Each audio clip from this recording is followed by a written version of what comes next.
decision to reopen China Square remains in a limbo. The Chinese government has weighed in on the ongoing controversy surrounding the China Square shopping centre in Nairobi and allegations that the retail outlet is running Kenyan traders out of business.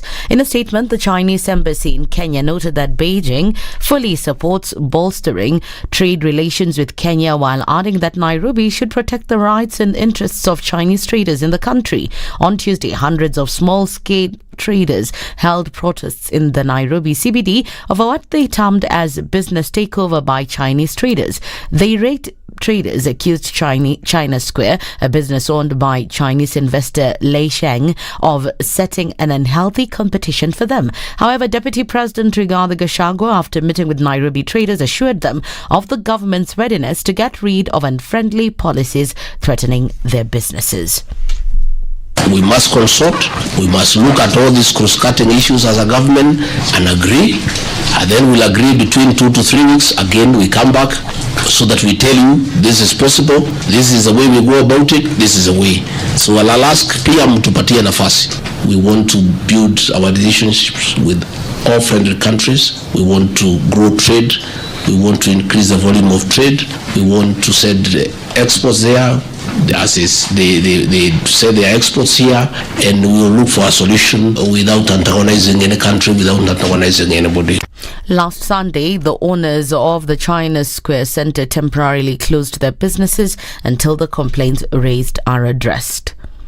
Members of the National Assembly now want the Supreme Court censured for what they say is attempting to legislate from the bench and issue judgments on LGBTQ to please Western nations. Homa Bay Town MP Peter Kaluma called on the bench to review its decision, saying the judgment went against the cultural norm and risked tainting future generations. We have agreed that if the NGO Council will try to register any institution that is promoting this vice in Kenya, I will move a bill in Parliament that we get it disbanded. I take courage in the fact that only 3 judges of the Supreme Court decided so.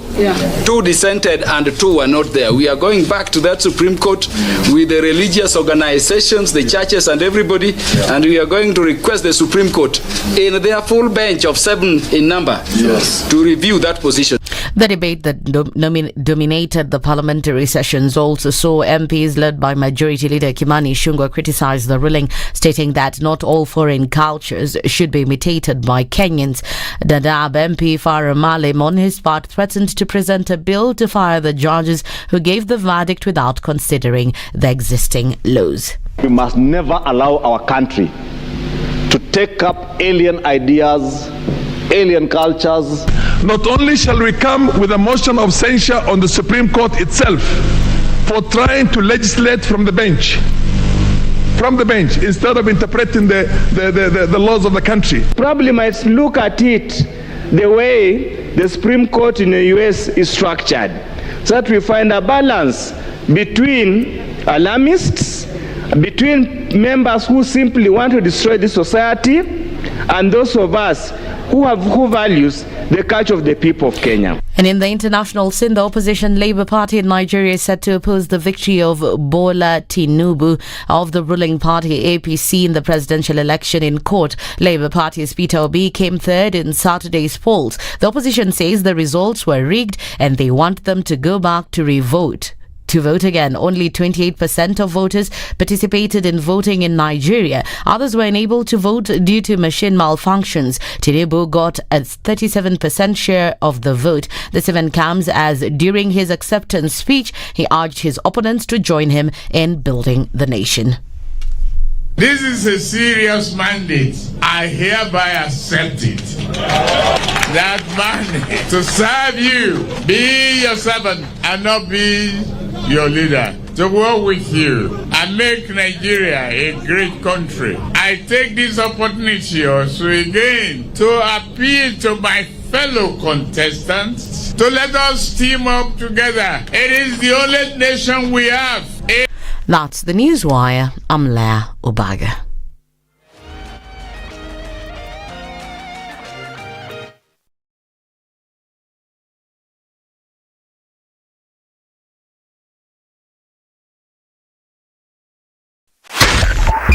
.5 Spice FM, Kisumu.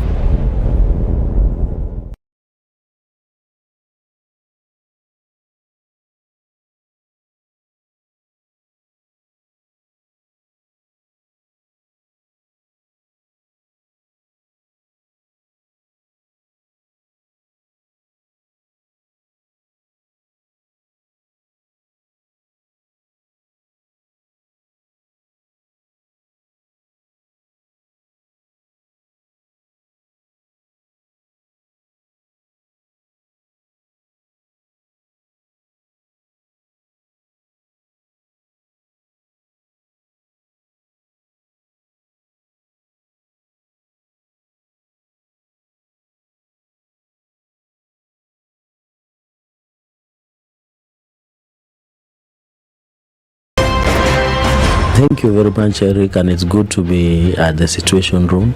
Always a pleasure coming here. This is the most challenging interview panel in Kenya.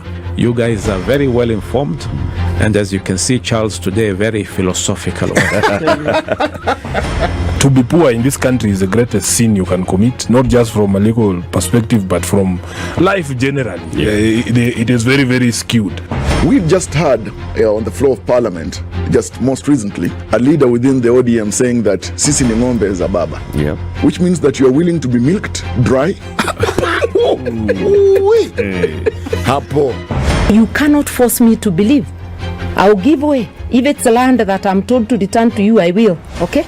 Because the court has said so. But I'll continue saying, hawa watu wamenirusha. That's all that I'm doing. The Situation Room, Kenya's biggest conversation. The man who looks at a beautiful girl and doesn't talk to her will end up serving lunch at her wedding. Aya, City, do like that. My father has killed a mouse. Will he fail to kill a man? Ameua panya. Small mammal, big mammal. Mtu atamshinda. What how are we comparison? I mean, you kill a mouse. What do they say?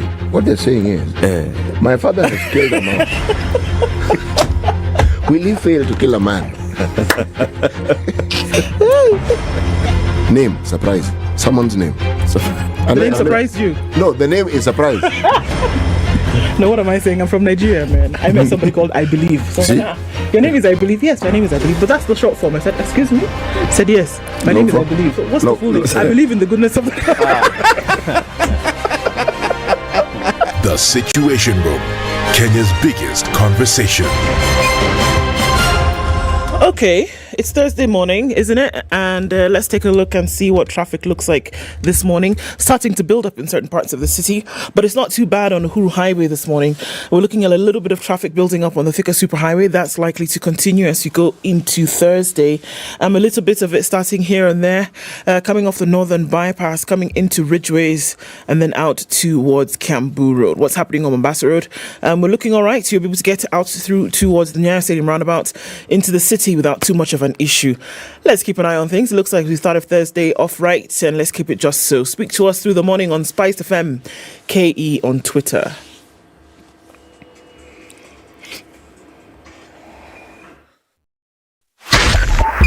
.5 Spice FM Kisumu.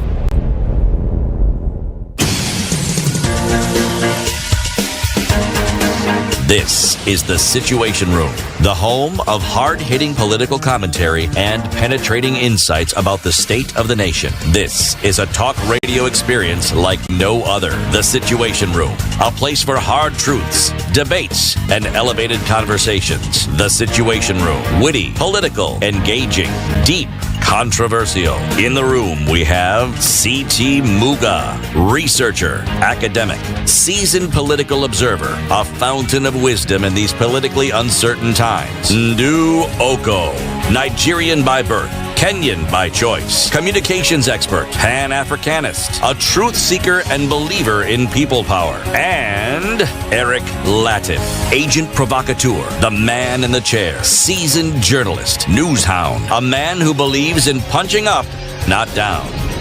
This is the Situation Room, the only way to start your day. 6 o'clock, and we're dealing and coming into the morning. Welcome to Kenya's biggest conversation.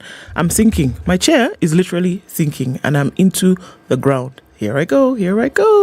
How are you this morning? Hope you're doing all right. Welcome to Kenya's biggest conversation. Glad to join you today. And you're wondering, why are you alone? Where are these people? Don't worry. In a few minutes, we'll be there. We are fine, no? People telling us who has won what in which election. We'll just continue talking about it. Number of conversations lined up for you today. How are you doing? How's your Thursday? We're coming into the tail end of the week. It is the 2nd of March, 2023, and we're getting into it this morning. A couple of conversations lined up for you today. What are we going to be looking at? I'll tell you in just a minute. All right. People complain sometimes about the media People complain about what's here and there and what is said or not said. Honorable William Okech, OGW, is the chairman of the Media Complaints Commission, and he'll be joining us at 7 o'clock for that conversation. At 9 a.m. today, all rights reserved, understanding copyright law and a dispute resolution. It is Justice Thursdays, and Liz Lenger, who's the chairperson of the Copyright Tribunal, will be with us this morning. And at 8 o'clock, why I wanted IEBC's Irene must sit out. Dennis Tumbi, who is an expert in his own right, will be with us at 8 o'clock. And those are the conversations we'll be having today. And it's not Itumbi. No, it's not Itumbi, it's Tumbi. It's Thumbi. Yes. How are you? Me, I'm good. See how low I am this morning? Eh? Can you see how low I am? I'm on the low. This is the down low. When they go low, we go high. That's right. Even though I am low, I am high. I should be careful. You're high, eh? Sawa. Nessa sawa. How was that experience, like talking to yourself for the last 7 minutes? You know, we often have a conversation. We often talk to ourselves, and I say, Ndu, let's agree. Today, this is how it's going to be. Let's just talk. Tell me, how are you feeling? Then Ndu says, can we just agree that this is how we will rule this government? So this was just, a minute where I do things I normally do. We have agreed with ourselves how today will be. So today the main thing is that even as we sink, we will remain above sea level. Physically and otherwise. Otherwisely. You understand? Like that, eh? So you allow me to go and get another chair. Okay, you go get another chair. City? Yes. Mambo iko vipi? Maridadi. Mambo maridadi. Kabisa. Mambo freshi. Kabisa. You want to get that chair? Yes. You think it's better? City, please pass the lady that chair. Msijali. Wasikilizaji wetu msijali. Tunafanya housekeeping hapa kidogo.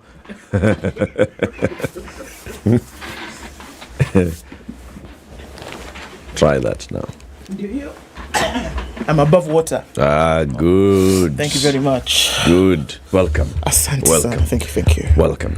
It's 13 minutes after 6. Ndu will shortly tell us about COVID in numbers. So Kenya has not actually been reporting cases of COVID in the country. No. So it's like the Ministry of Health decided just to quietly just stop that story. Yeah. After doing it daily since 2020. Daily for 1.5 years. 2. So daily for 2 years. It ended a few weeks. The daily of our fellow Kenyans ended a few days before the election. A few months before the election. About two months before the election, we stopped hearing fellow Kenyans. The press conferences. Right, the press conferences. However, on the Ministry of Health website, or rather the Twitter page, there was also always the information about what COVID looked like. Come January, with CS Nakumicha, we didn't really see that. We saw of collaborations and we saw of talks of cholera. We did hear of talks of immunization, and then a little bit here to ramp up vaccination from the offices of Dr. Andrew Mulwa, and also a little bit from the offices of acting DG Patrick Amoth. But in terms of numbers and the daily output, no, we haven't really seen anything like that. We are looking at the world counter, which is at 680 million around the world. But the world counter telling us that another day, they've not received numbers from Kenya. And if we just look at what Kenya, it looks like on this particular world counter, in a minute. Okay, so on the world counter, Kenya's last recorded date for a COVID case was... wait a minute. There it is, February 19th. Okay? After February 19th... Quietly like that, they decided, Historia is too much. Let's talk about other things. Not too much of an issue. So COVID is not, front and center anymore in terms of what's happening, and we're not really hearing anything from that. The USA, however, is very busy. They are insisting, you know how dead cat, I don't know if it's dead cat they're throwing on the table for us here, but they're insisting. China, number one, there was a leak from a lab. Number two, we've done our own investigative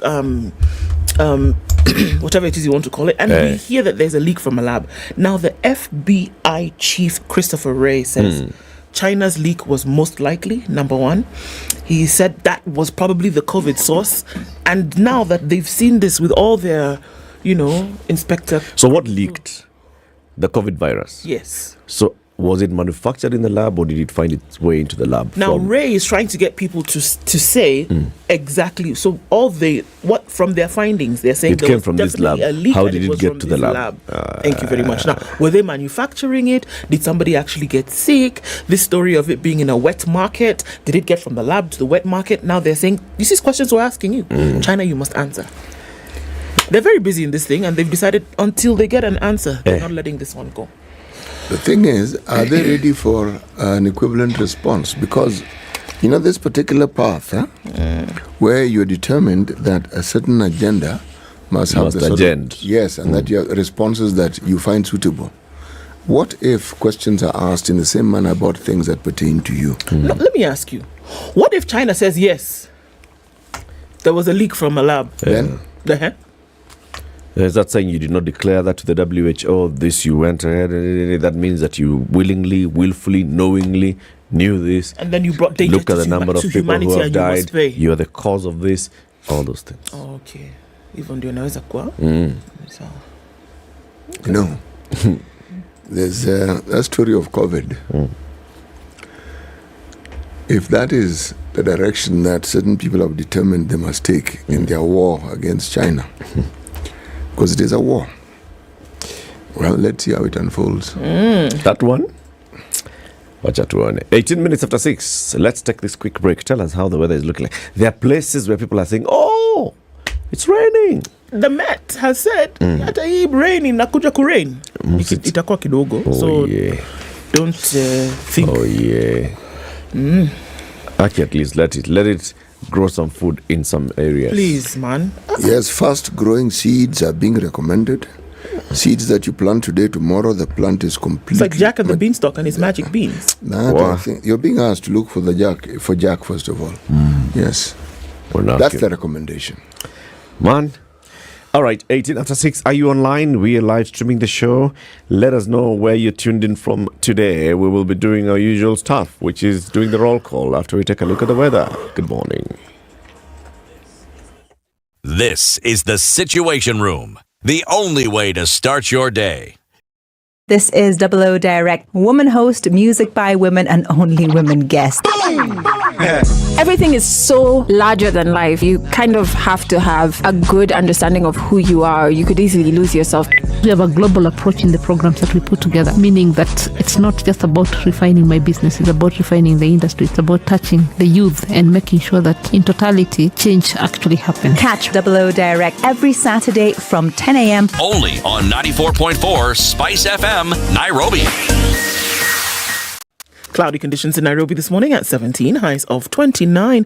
We'll see highs of 29 as well in a cloudy Nakuru at 15. It's 15 and clear in Nyeri, highs of 28, and it'll go to highs of 26 in a clear Eldoret at 11. 25 degrees and mostly cloudy in Mombasa, highs of 32, and we'll see highs of 31 in Malindi, where it's cloudy at 26. It's 19 and cloudy in Kisumu, highs of 28, and we'll see highs of 29 in a cloudy Kakamega at 18.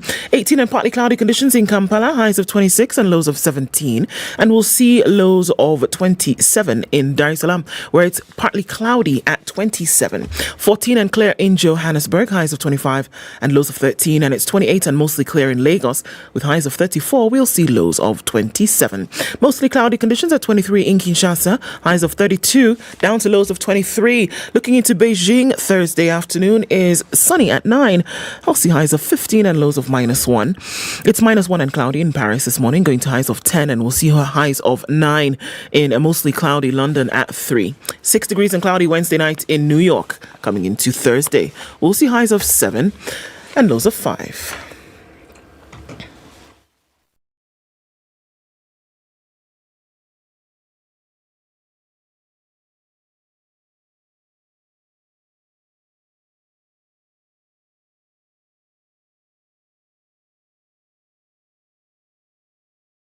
Mature, intelligent talk every morning. Spice up yourself.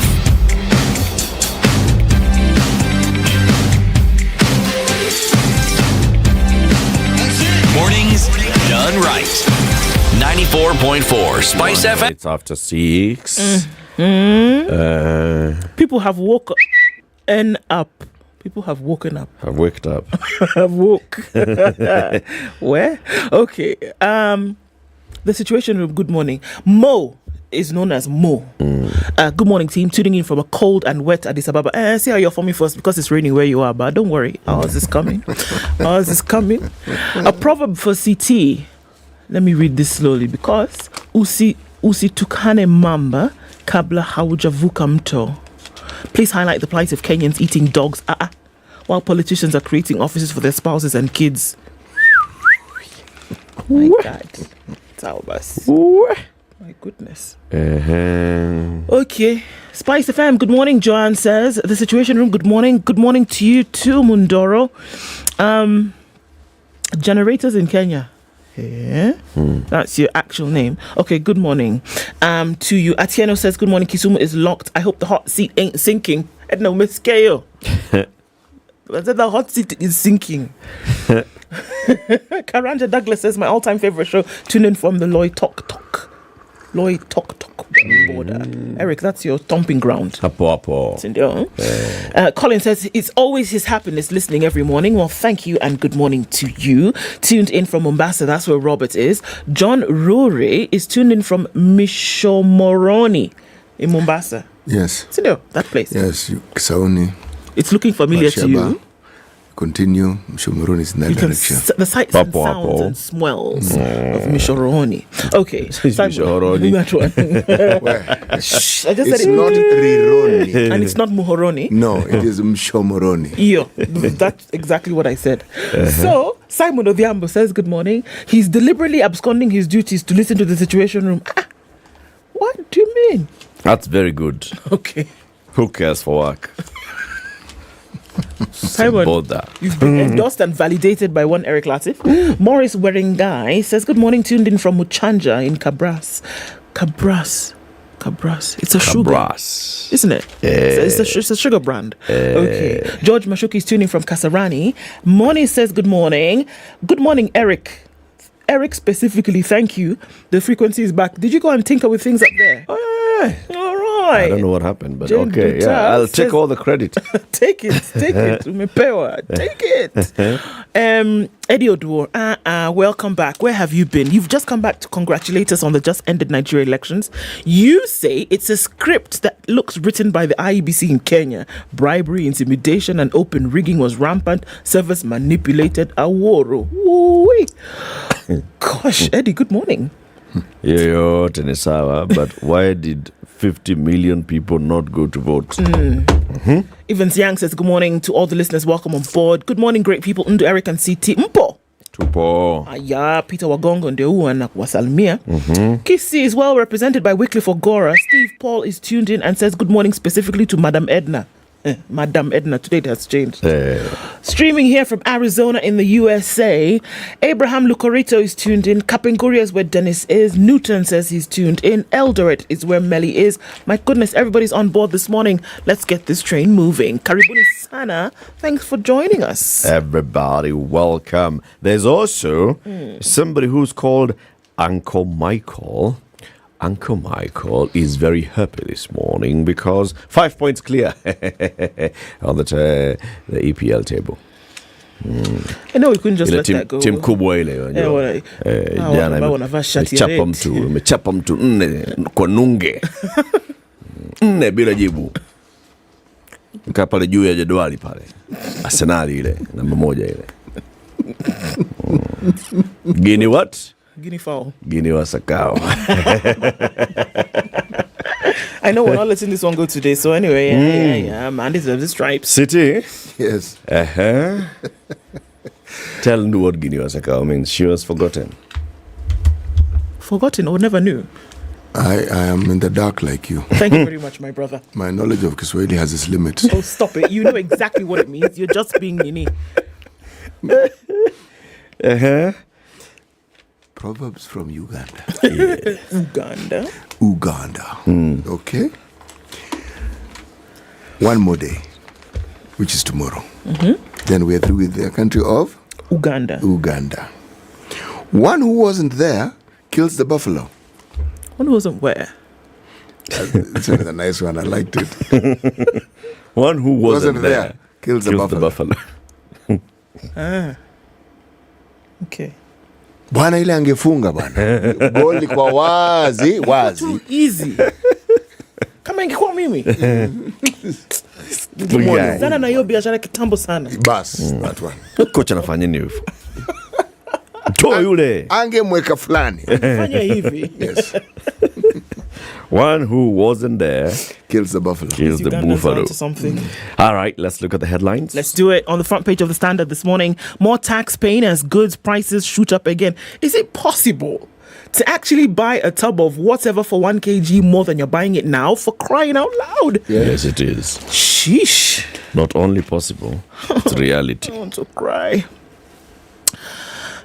The weatherman, while the food prices are going up, I want to cry. Just reminded me of that one. I'm actually crying. It's just that you can't see behind my glasses. Zile machozi za ndani. Nakwambia, man. Vidonda vya ndani. All right. Have you heard that Kiswahili? Yes, I've heard. It's splendid. Thank you very much. I'll give you the numbers later, but that's the thing on the front page of the Standard. And then there in the upper corner in the red, the weatherman has said expect below average rain. So as the food prices are going up, the rain is going down, and not in a good way. The godfather of Nigeria's politics takes the helm. Bolaji Tinubu declared the winner of the just concluded Nigerian election. We'll see how that goes in the next days. Kindiki has now said this is not cattle rustling, it is terrorism, and we will throw the full arm of the law at you if you're caught. Sour. On the front page of The Nation, fees reprieve as university reforms loom. 48,000 is what the president said yesterday.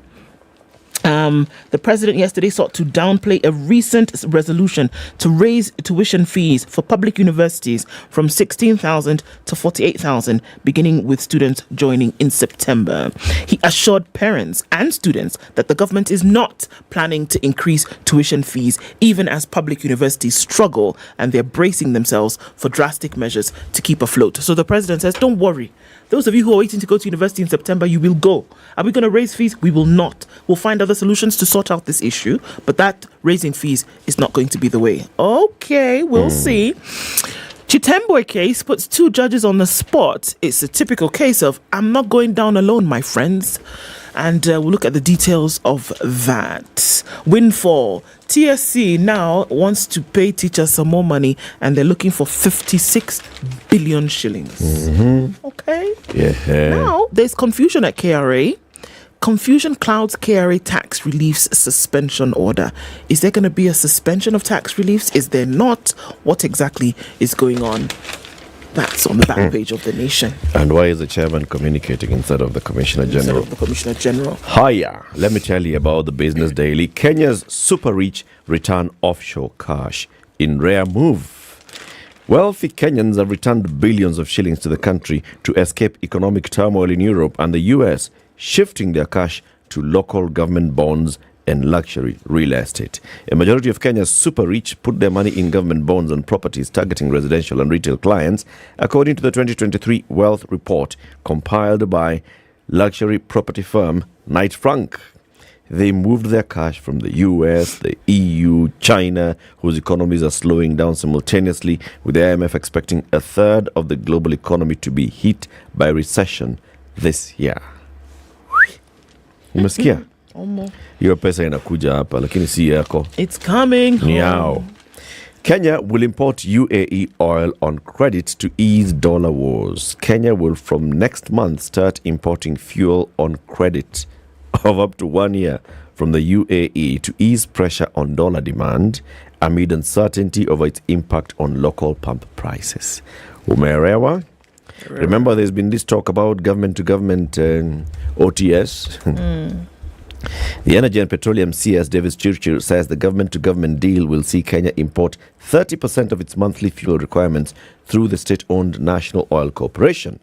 These imports, which will come through credit of between 6 months and a year, are expected to ease a crisis in the foreign exchange market, given oil shipments account for 28% of Kenya's monthly imports. So 30% being imported by NOC, then the other 70% will go through OTS, and this 30% will be on credit. That means we don't have to fork out the dollar immediately, so we can be forking out the dollar what? After 6 months to a year. Okay. I'll tell you another headline. It's not in the paper. It was splashed all over yesterday. A passenger train that crashed in Greece yesterday. It was terrible. Hundreds of people died. Head-on collision. Head-on collision. It was absolutely crazy. High speed. Now, the interesting thing about this particular headline is that in early February, the ministry had been told, the Ministry of Transport now, had been told that there's a problem The Ministry here. of Transport, the Greek Ministry of Transport had been told that there was a problem with this, and that there was poor management of the systems, and apart from that, the safety systems were incomplete. They had been told. There was an open letter, they were told.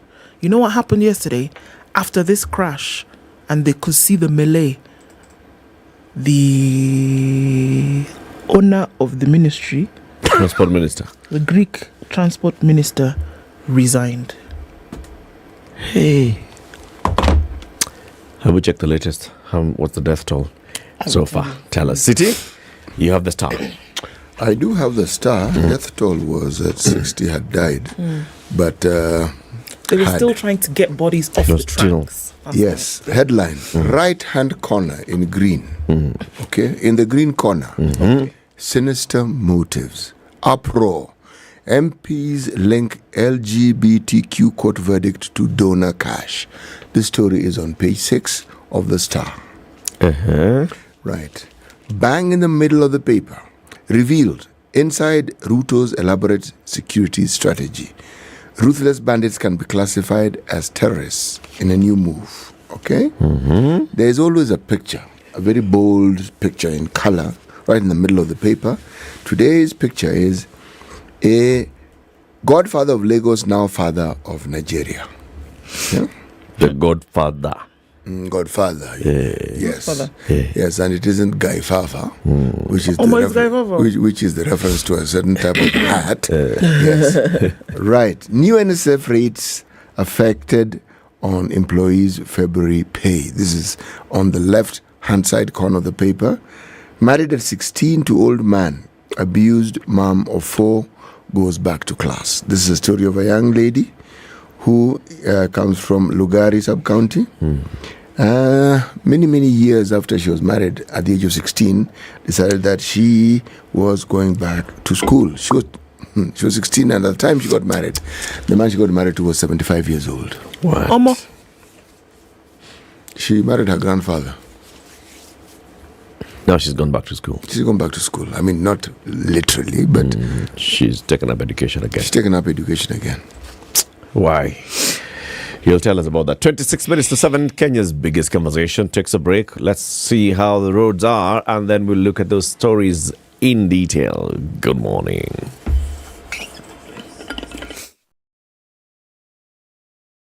This is the Situation Room, the only way to start your day. You think you can guess the year? 2007. That's when the theme song, that's when it premiered for the James Bond movies. You're half correct. But in terms of guessing the year? Okay, if not 2007, then 1963. Oh, now you're just throwing things, eh? You're throwing the sufria and everything outside. The Spice Drive. Big hair and the biggest hits from the best decade. Tune in to the Spice Drive with me, Edward Quatch, 3 to 7 in the PM. The Spice Drive. Okay, so we're looking at traffic having built up in several parts of the city this morning, and really early as it is, coming off a thicker superhighway, it's building up as you're going into town. Service lanes are looking good, so you can use that. Waiyaki Way is not really doing much of anything this morning, so that's okay. Light traffic in different parts of the city, that's what it's being called right now. Coming off of Jogo Road towards Landis, Gong Road starting to wake up. People are the streets are stretching. I have a feeling that James Gishore is stretching properly to deliver us some serious traffic blows this morning, but let's just watch out for that. So if you've not left, now might be a good time to do so, because you might be caught on the drift for a hot minute. Okay, what else going on? Really not much. Folks are still, getting into it. Let's see what happens in a short while. Talk to us, SpiceFM KE on Twitter.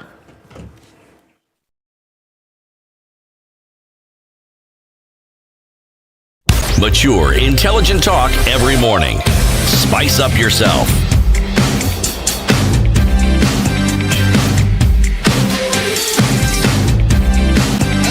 Mornings done right. 94.4 Spice FM, Nairobi. So this story of tax and more pain and all, and goods are going up and all, that's a headline of the Standard today.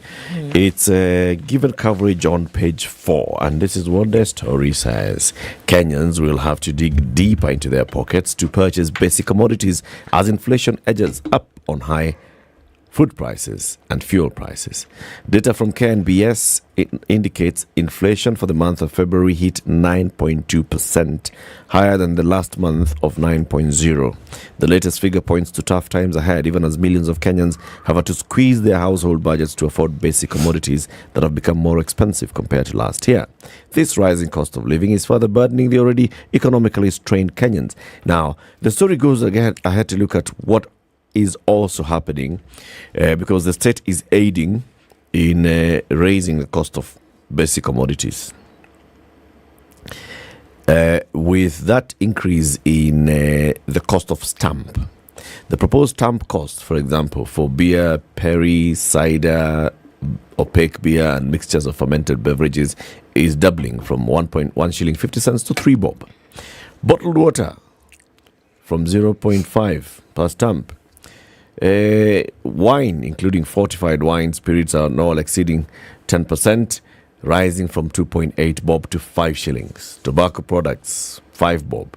Spirits, 1.5 shillings to 3 bob. Cosmetics, 60 cents to 2 shillings and 50 cents. Same thing, non-alcoholic beverages. We're talking about those beverages that are called mocktails and such. 60 cents to 2 shillings 50 cents. Oh, wow. Fresh juice, including grapefruit, grape must, and vegetable juices, unfermented and not containing added spirit, whether or not containing added sugar or other sweeteners, from 60 cents to 2 shillings and 20 cents.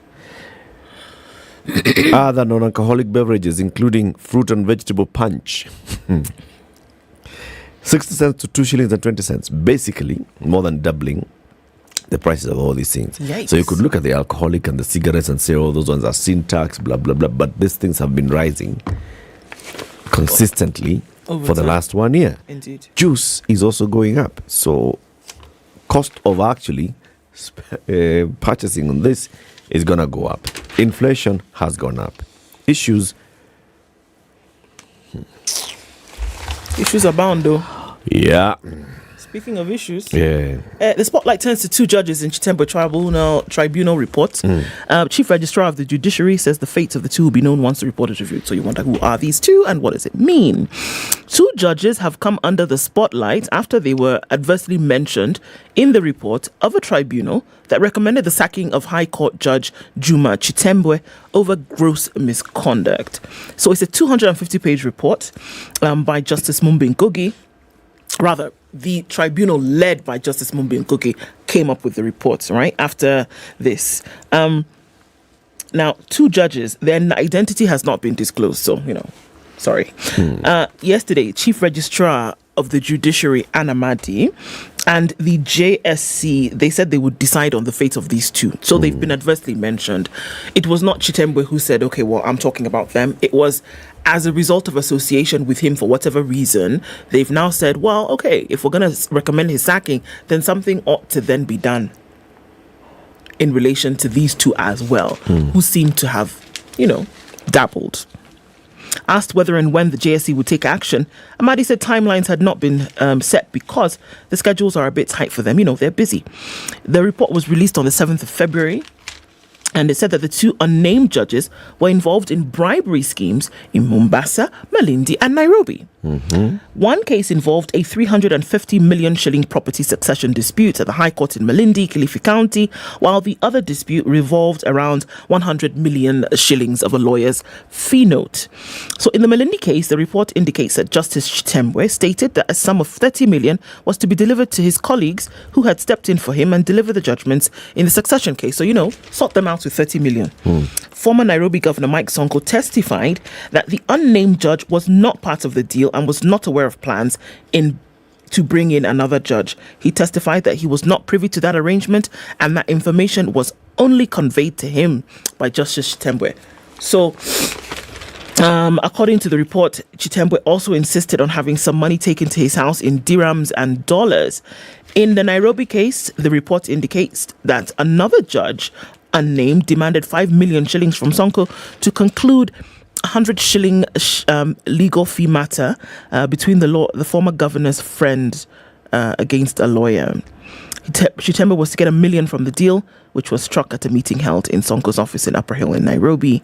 A man identified as Mr. Farouk had reportedly sought Sonko's help in resolving the legal fee dispute. So, all of this back and forth, who did 5 million, whatever, is to say that 2 judges, apart from Chitembwe, seem to have been involved in bribery allegations. And according to the JSC and the registrar, something needs to be done about them as well. And if something will be done, we'll let you know, in due course. Wale? Yep. Walele? City. Okay. Hey, this story about the strategy to the plan to secure the country. This story is on page 4 of the Star. Which country? Kenya. Bandits to be treated as terrorists. It was radical security plans. Okay. These are the plans. 7 points. Okay, 1, enhance multi-agency security operation in the banditry-prone areas in the North Rift. 2, modernizing and equipping the security forces. 3, engaging neighboring countries to curb cross-border crime. 4, set up permanent security installations in volatile areas. 5, tightening security laws to harshly punish criminals. 6, rein in politicians funding abating banditry. 7, develop North Rift. That's a summary of the plan. So number 1 is to what? Enhance multi-agency security operation in banditry-prone areas in the North Rift. Okay. So how long does it take to enhance this thing? We've been talking about enhancing this thing since last year. Actually, we've been talking about very and many this things. week there are attacks. I can only read what they said. Hey. That's what they said. Aye. Eric, the thing about any new government, I think beyond looking for things to say you can do, there's the little detail of what you can actually do. Of doing the things that you say? Yes. Okay. Or what can actually be done. Forget what you say you're going to do. Because what you say you're going to do is supposed to give the impression that you're on top of things and that what previously had not been done is now going to be done by you. Okay? And so you will raise, whether it's a 10-point plan, a 15-point plan, a 30-point plan, whatever it is, but you will be saying you are going to end the problem. These are issues that have bedeviled this country since independence. Yep. No, not now, since independence. Jomo Kenyatta died, the problem was still there. Moi came, went, the problem was still there. Kibaki came, the problem... Uhuru, now Ruto. So, the question that one wants to ask is a very simple one. Is it that the government is unable to resolve this issue, or is it that with every successive government, the efforts that are being made are token and that they really do not intend to end the problem? You ask yourself those questions because So Kithure Kindiki, the CS for Interior, was before a Senate committee yesterday, the Senate National Cohesion and Human Rights Committee, and this is why he was making these statements. So number one, he was saying that we want to classify this not as banditry, not as theft, not as cattle rustling, but as terrorism. Okay? Yep. And he said, I know I'm going to have a huge fallout with some of these political leaders, but I don't care. I know the president agrees with me on this particular one. The president has told me, this is what Kindiki said, that he is ready to lose political support if that is what it means to end banditry and livestock rustling. This will come to an end during the tenure of the current administration because it will no longer be business as usual. Higher. Haven't we had these sort of sentiments before? Yes. I wish him all the best.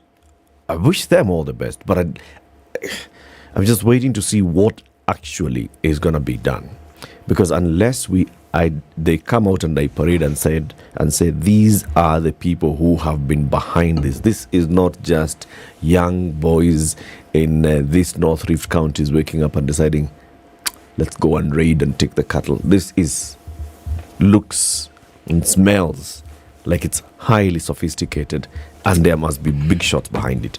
The moment we see the big shots being paraded, then you'll know they're taking it and seriously. then now classify it as terrorism. Take them to that committee court, the anti-terrorism court in committee. If you see somebody big one being taken there, and then you'll know they're taking it seriously. Then you can say yes, you're taking it seriously. Until then, don't be vague. Go to the Hague. This will be the story.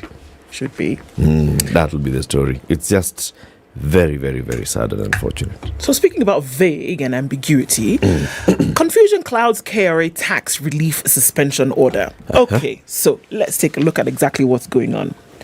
The taxman yesterday was issuing a clarification about, this is what it actually means. On Tuesday, the KRA board chairman, Anthony Nganga Mwaura, announced the agency has suspended all tax relief payments effective February 28th until further notice. Start again. All tax relief payments. Who announced it? On Tuesday, chairman. On Tuesday, the chairman announced. KRA board chair, the chairman, Anthony Nganga Mwaura. Are you following me so far? I am following you so far. He announced that as of that day, Tuesday, all tax relief payments had been suspended until further notice. I asked you to repeat it. Board chairman. Yes, sir. Do you have a director general? Let me tell you where the confusion, now the clouds and ambiguity and thing, let me tell you now where that comes in. It was met by concerns from workers that should tax it was met by concerns from workers that should tax reliefs on their income be suspended, it would further reduce their pay after contributions to the National Social Security Fund had also gone up. Employed individuals earn a tax relief of 2,400 shillings a month or 28,000 annually, while those with an insurance cover get a relief of 15% on the premiums paid for self, spouse and child. Actually, it is all reliefs. Okay. Now, according to everybody yonder, Mwaura issued this irregularly. Okay? KRA had only stopped processing of refunds on tax reliefs that had been issued irregularly, and the decision had not affected refunds on tax exemptions on donors. So that is the clarification that he now came out to say. He said, stopping tax reliefs will not be there for good. We just stop them for 2 weeks to put up good modalities so that we give Kenyans good reliefs. We are putting everything in proper perspective. So it's on hold not because we're removing them. It's on hold because, want to put our house in order. The KRA chairman said the suspension will not affect workers' earnings. Some businesses had probed KRA to clarify on Tuesday what exactly this meant.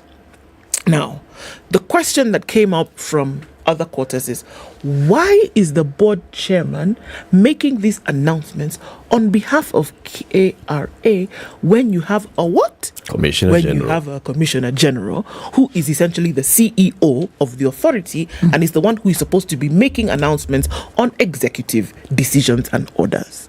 Why is that happening? Because you don't have a CEO, you only have an acting You have an person. acting CEO. Okay. When you're the acting, acting you CEO cannot. has just been put in. Hajakalia kiti vizuri. Even a week has not passed. So such said person cannot be making such announcements when But such a they are decision, can such a decision be made? by an acting. No. Let's start with this. Can a Commissioner General make such a decision without seeking consent of the board? The board. No. So basically, the decision is a board decision. Mhm. So, if in the absence of a substantive CEO and the other one who's acting is newly acting, is it wrong for the board to make the announcement? Yes. Why? Because when you're acting, it isn't the length of time you've been acting. Acting means the position is not vacant. There is somebody who's been put there, even only if only in a temporary capacity, but they're there. So it is them. They are the ones who are at the helm. Acting means you are supposed to assume the role that the person who previously was there had. That's what it means. So the office is not vacant. It's not vacant. And the communication will be by the office. Yes, not it by is the not person. the person. Yes, it's and government. You don't find gaps and holes in governments. No. But is there anything wrong with the board communicating directly? We have seen this before with other state agencies. I'm going to ask you, like, which ones? Kenya Pipeline. When Yes. John Gumi was the chair, Yes. and he was serving as the chair, was he making announcements on what the board is doing, on Yes, what Kenya Pipeline he, is doing? he did. But what were the specific issues that he was talking about? The decisions that we're making by the board. Kenya Pipeline is going, for example, to donate X amount of needs to make masks and sanitizer. sanitizers. Yeah. Yes. He was the chairman. Yes. Was there no MD? There was an MD. There was an MD. Yes. But he wasn't contravening because it's a board decision. It it's was the a board organization's decision. Extraordinary circumstances, something absolutely strange and new. It had nothing to do with the day-to-day functions of Kenya Pipeline. Taxes and issues to do with the taxes. But that's a big thing. It's a policy issue. It is indeed a policy issue. The problem is this. If we've never had any chairman of the board of management of KRA coming out to make announcements before, okay, we hardly even ever know them. You have a chairman of the board of Central Bank of Kenya. We know who they are. We hardly ever hear them make announcements. Now, when you have a new one who comes out and makes announcements such as this one, the unfortunate thing is that these are announcements that we associate with CEOs. They're the ones who come out and make them. So the irregularity is in the novelty of it. I have never heard of the chairman of the board. In fact, I didn't even know there was such chairman until recently. Until Mudhaura was chairman. Yes, that's what I knew. I said, oh, you mean there's a chairman? Meaning they always exist, but they're quiet. This is outside what has been the norm. So because it is strange, it is irregular in my mind. It is strange. And therefore irregular. Yes, so it is irregular because it is strange. If it is the norm, then I need to be educated on the practices and the norms about such matters, and also the details of what it is that chairman of boards within governments can do and things that they cannot do. Yeah, I think that's what we need clarity on, whether there is anything wrong or right with the board communicating directly, because a Commissioner General is part of the board. However, the information that he was carrying is critical in terms of the kind of weight that it bears. Exactly. In terms of that's what's why it happening. needs to come from the very top. Exactly. You see, so this is the thing, that whatever he was saying, tax relief, whether it's suspended for a day or 2 weeks, it's a big thing. It's a big deal here. And so then the question is, what does that mean? The relief that you get monthly, 2,400 shillings, for a lot of people is a heck of a lot of money. And if that's going to be suspended, the question is, for how long? And then, will you come back and tell us when that's sorted out? Yeah. We'll wait for more and see. Yeah. Story. You remember on the 24th of February, the Honorable Wycliffe Musalia Mudavadi, the Prime Cabinet Secretary, was at the Movenpick Hotel, joining his wife in the launch of the Office of the Spouse of Prime Cabinet Secretary. Mudavadi said Tessie Mudavadi's office was established to complement the work done by Office of the First Lady, Rachel Ruto, and the spouse of the Deputy President, Dorcas Rigathi. The office is to focus on improving the lives of children, vulnerable families, and the elderly. Other activities that the office will focus on include enhancing health with an emphasis on maternal and child care, climate change, youth empowerment, advancing causes that bring dignity to persons with disabilities. The role of this office entails contributing to enhancing the standard of living of Kenyans and providing the less fortunate in our communities an opportunity to live a dignified life. Tessie herself said, "I am privileged to be part of a strong, passionate, resilient women of Kenya and the citizens in various capacities." The office has been launched. Now the LSK has written to the Public Service Commission.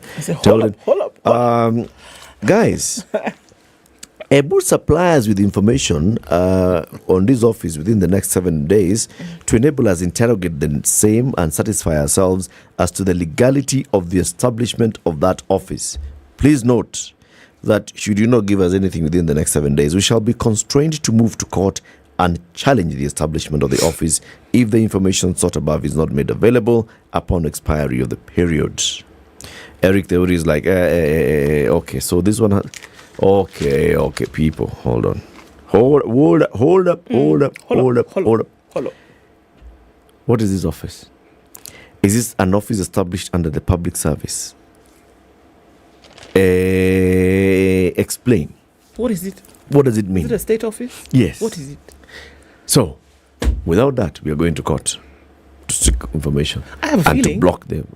I have a feeling that those who came up with the wonderful idea of the office also don't even know where it's supposed to fit. No, they do. Where it's supposed to fit? See, it's a dotted line.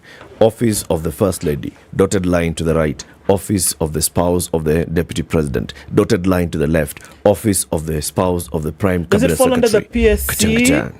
Does it fall under the PSC? Does it fall under state? It doesn't fall under it. It's just there hanging by itself like an island. Yeah. Does the office of the First Lady fall under PSC? There's a state office. This is called what? Dotted line. Office of the spouse of the Prime Cabinet Secretary. It is an extension of the office of the First Lady. Olimma. Okay, it's very good. See, anyway, I have my reservations, but please, City, go on. No, please. On this particular subject. No, we don't have enough time for me to talk about my reservation. On this subject. On this subject, please carry on. I'm not. Oh, you don't have anything to say. Thank you very much. Eric Theory, the chairman of LSK, is a very busy man. You know the work that should be done by those people who, so civil society has been quiet on matters. The members of the National Assembly, all of them, Kenya Kwanza, Azimio, are quiet on these matters. The LSK is the only one that's left. Saying, excuse me, questions. What are we doing? This is what it's asking the question on this office of the First Lady, of the Prime Minister, of the Chief Cabinet Secretary of Kenya. It is asking questions. LSK is also going to court to block that thing that we're discussing just before this. Whether the chairman of the board of KRA should speak. LSK is going to court to ask on those questions. Yes. LSK went to court to ask about the CASs. LSK went to court to say, why are you raising the price of juice and alcohol? Yes. You know, LSK has woken up. Very good. There was a once upon a time when the LSK was alive and well and awake. It is once again alive and well and awake. Oh, thank God, because man, everybody else is not alive, awake.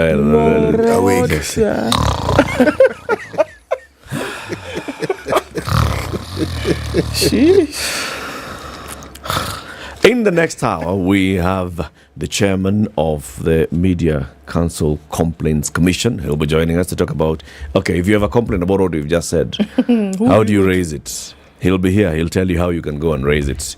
We'll also be telling you about flying better, flying Emirates. If you're thinking of flying first class, flying business, the best way to fly is Emirates. Because when you're up there, you're not down here. When you're up, you're up. Even when you come down, you feel like you are, Yeah. You're not even halfway up. Oh, yeah, no. You are neither? Up nor down. Exactly. Good morning, 7 a.m.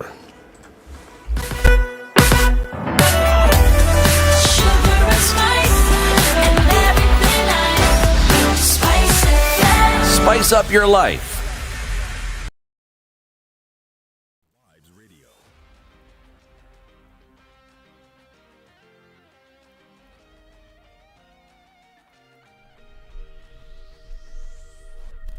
Good morning. This is the News Wire. I'm Leah Ubaga. Kenyans will continue to experience more tax pain as goods prices shoot up again. The latest report states that the inflation of commodity prices rose to 9.2% in February. The situation has been attributed to the increase in the prices of basic products such as food, which increased by 13.3%. The price of other goods such as electricity, water and gas that increased by 7.6%. KNBS Secretary General MacDonald Obutho has warned that the rise in the prices of goods together with the ongoing drought in the country will result in many Kenyans lacking basic needs such as food and water.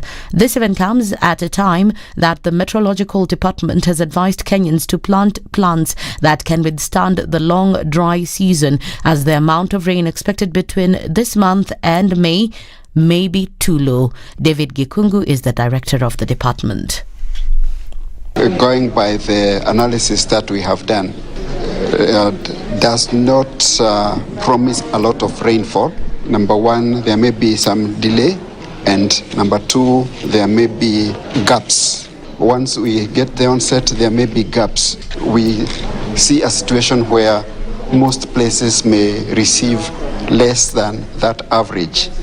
And mining CS Salim Mvurya has dismissed a study conducted by Infotrak which listed him as the worst performing CS. Speaking in Elgeyo Marakwet, Mvurya defended his performance, saying he cannot fail to manage the Ministry of Mines as he has enough experience. According to him, the number of individuals interviewed were too few to determine one's performance. Wale wanaweka maoni yao, ni maoni yao tu. Hiyo ni maoni yao. Pengine wengine wakipatiwa maoni leo watasema tofauti. Kwa hivyo hata nameona hata walisema kwa rais hawezi pata kura. Si ndio rais wa Kenya sasa? Kwa hivyo mimi siwezi kuzungumzia hayo ya utafiti ule. Mimi kitu ya muhimu tuko kazini. Unajua jambo ya mwisho kabisa wananchi ndio wataona. Si maoni ya Nairobi ama wapi. A retired primary school head teacher has been arrested after the Valentine's Day killing of his wife in Chepkumia village, Nandi County. Events around the death of Rose Jerono have left the village in shock, with a postmortem and other investigations revealing that she was stabbed on the night of February 14th while sleeping. Homicide detectives and criminal investigation officers revealed that Jerono's husband, Zakaria Ngasura, and one of their daughters were at the family home during the attack at around midnight. Police said that the couple had prolonged domestic conflicts. The Chinese government has weighed in on the ongoing controversy surrounding the China Square shopping center in Nairobi and allegations that the retail outlet is running Kenyan traders out of business. In a statement, the Chinese embassy in Kenya noted that Beijing fully supports bolstering trade relations with Kenya, while adding that Nairobi should protect the rights and interests of Chinese traders in the country. This event comes as small-scale traders held protests on Tuesday, and Deputy President Rigathi Gachagua, after holding a meeting with them, assured them of the government's readiness to get rid of unfriendly policies threatening their businesses. We must consult, we must look at all these cross-cutting issues as a government and agree, and then we'll agree between 2 to 3 weeks. Again, we come back so that we tell you this is possible, this is the way we go about it, this is the way. So I'll ask PM tupatie nafasi. We want to build our relationships with all friendly countries. We want to grow trade. We want to increase the volume of trade. We want to send exports there. As is, they say their exports here, and we will look for a solution without antagonizing any country, without antagonizing anybody. In the international scene, the United States has approved the potential sale of $619 million in new weapons to Taiwan, including missiles for its F-16 fleet, as the island reported a second day of large-scale Chinese Air Force incursions nearby. The arms sales are likely to further already tense ties between Washington and Beijing, which has repeatedly demanded such deals stop viewing them as unwarranted support for democratically governed Taiwan, an island China claims as its own territory. That's the Newswire. I'm Leah Ubaga.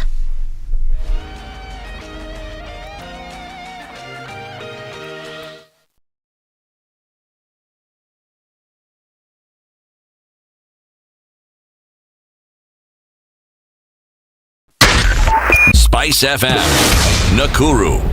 All right, into traffic hour starting early this Thursday. We're looking at it heavy on the thicker superhighway, a little bit here and there as you're coming in all the way from Kiambu County, well in past Githurai and all those lovely areas. We're seeing also some traffic that's built up at the junction from Kayole and then heading out towards Outer Ring. So Manyanja is busy. Juja Road is busy. We're also looking at it busy on Kangundo Road. It's starting to build up on Kiambu Road as well this morning. We're looking at some traffic on James Gishuru. I told you James Gishuru was preparing to deliver some traffic, and there it is. Okay, Naivasha Road, Gitanga Road, Gong Road, coming in towards Riara Road. All that then feeding off to Oloitoktok, and then other parts of Lavington out towards Waiaki Way. Very, very busy already. So traffic hour starts early this Thursday. Let's have a look in a short while. So far, so safe. Let's keep it that way. Let's talk on SpiceFM KE on Twitter and keep things moving this morning.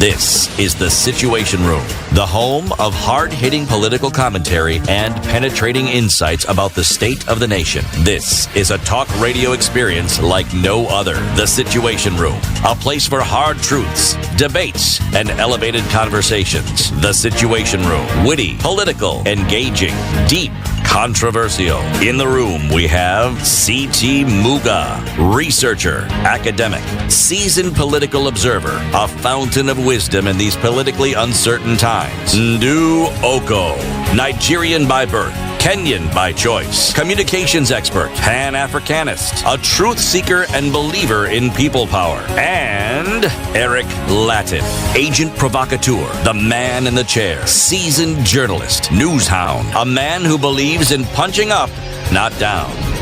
This is The Situation Room. Good morning and welcome to Thursday, the second day of March 2023. We're now live on KTN Home in addition to SpiceFM and online, SpiceFM KE, YouTube and Facebook. Conversations take place every weekday morning from 6 a.m. to 10 a.m. Today is Thursday. We want to have a Justice Thursday conversation, and we'll have two of them. One is happening right now. We want to talk about media complaints, and if you have a complaint against the media, how do you get it addressed? If you have issues against media, how do you get them addressed? That is why the Honorable William Okech, who is the chairman of the Media Complaints Commission, is in the studio with us. William, good morning. Good morning. Karibu sana to Kenya's biggest conversation. Asante. Thank you. This is the hot seat of the Situation Room. Enjoy the privilege of being there. Shukran. City Muga has the day's proverb, and this week's proverbs are from Uganda. Yes. One who was not there kills the buffalo. That's today's proverb. One who was not there kills the buffalo. Yes. What do you understand from that? What's your interpretation of the proverb? Quite interesting. One who was not there kills the buffalo. At times, when I think of it, at times what may happen, he who takes a shot may not be the person who ultimately serves the meal on the table. That's what I'm thinking. Yes. He who takes the shot may not be the one who takes the credit. Yes, ultimately. That's one way of looking at it. Indeed it is. Yeah. The other one that City had looked at was? Well, you know how it is that in a country like Kenya, everyone is an excellent prescriber and they know the solution to all things. Exactly. See, why did they not do this? This thing is obvious. Why aren't they doing this? Why didn't he score? The goalkeeper wasn't even there. It was an empty goal. He just needed to tap the ball into the goal. Slowly. Yes. Why didn't the coach put so and so? Yes. You're not the one who was holding the rifle, so you don't know. That's a spectator. That's the one who's not there. That's the one who's not the there. one who's killing the buffalo. Yes. Okay. Many interpretations to this. Yes. William, karibu sana. 2 weeks ago, we hosted a lady called Rosemary Kuria. who is the chairperson of the Communication and Multimedia Appeals Tribunal. Right. Today we are hosting you, and you're the chairperson of the Media Complaints Commission. Right. Higher. We mentioned you in that conversation. Oh, great. Now you're here. Tell us, what is it that your commission does? Yes. All right. The Media Complaints Commission is set up under Section 27 of the Media Council Act. Foremost, I think it will be very important to recognize that under the media space, there are several players and regulators. You have the Communications Authority that deals with what I would call the technology aspects, the hardware, issues of broadcast licenses, signal distribution, telecommunications, postal, courier. That is the domain of the Communications Authority. Then under it also, where there is a decision maker, because the Communications Authority is a decision maker, you'll have to have a body that looks into the disputes if issues come up. So that is within that space. Now the Media Council Act now deals with the software, what I call the software. And this is basically the code of conduct for the practice of journalists. This is the body that regulates the practice of journalism, regulates journalists, media practitioners, media enterprises. We have the Media Council, of which I know all or most of us are aware of, dealing with policy issues. And then there under also, we have the Complaints Commission. Now the Complaints Commission now handles disputes and complaints that arise under the Media Council Act. And these complaints are three-faceted. If anyone is aggrieved by a publication or a conduct of a journalist or media enterprise, then they have the recourse to come and complain. The second tier of the jurisdiction of the Media Complaints Commission, the Media Council in its role makes a diverse range of decisions. It takes actions. Well, if anyone is aggrieved by a decision of the Media Council, then they have a standing right of appeal to the Complaints Commission. So it is two-tiered. We handle complaints emanating from publications, and publication in this context will be anything published either on the newspapers, print media, either on the broadcast television, or even on the internet. So we handle those at that level. Okay. Yes. What's the threshold of this a grievance? What do you then look for? Because anybody could just, pop out of nowhere and say, well, I feel aggrieved by 1, 2, 3. There must be, I am assuming, a threshold that must be met for you to say, okay, this one we will hear, or this is absolute rubbish. What do you look for? Yes, of course, journalism being a profession, the so-called fourth estate, every profession, like others, doctors, teachers, every profession has what I will call a rule book, the do's and don'ts of what you need to do or not to do when carrying out that profession. So for journalists in this context and media enterprises, we have the Code of Conduct for the practice of journalism. It has several regulations, about 23, 24. Little need to book at times when you look at the abridged version. It talks of several rules. Accuracy and fairness, integrity, independence. So we are guided by the Act. The Act says any person, and person in this context can be a natural person or a natural person like a company, an association. If you are aggrieved by any publication, all right, then you come and complain. So that is the first test. Then if you are also aggrieved by conduct, journalists also have obligations, both to themselves and to the profession. If anyone is aggrieved by the conduct of a journalist, then they can complain. So what I will call it is a sieve system where all we listen to you, we analyze, and if it does fall within the Act, then we take it up. If it does not, there are systems, there are standing MOUs with other bodies. The Media Council Act itself requires, if we realize that maybe it is a complaint that falls within the Communications Authority, we refer it there. Yes. So what's the nature of some of these complaints that then you hear? Because I'm curious as to what are some of the kinds of things that then come to your doorstep when you hear, again, harping on these grievances or the aggrieved. What are some of the things that the complaints come in form of? Quite diverse.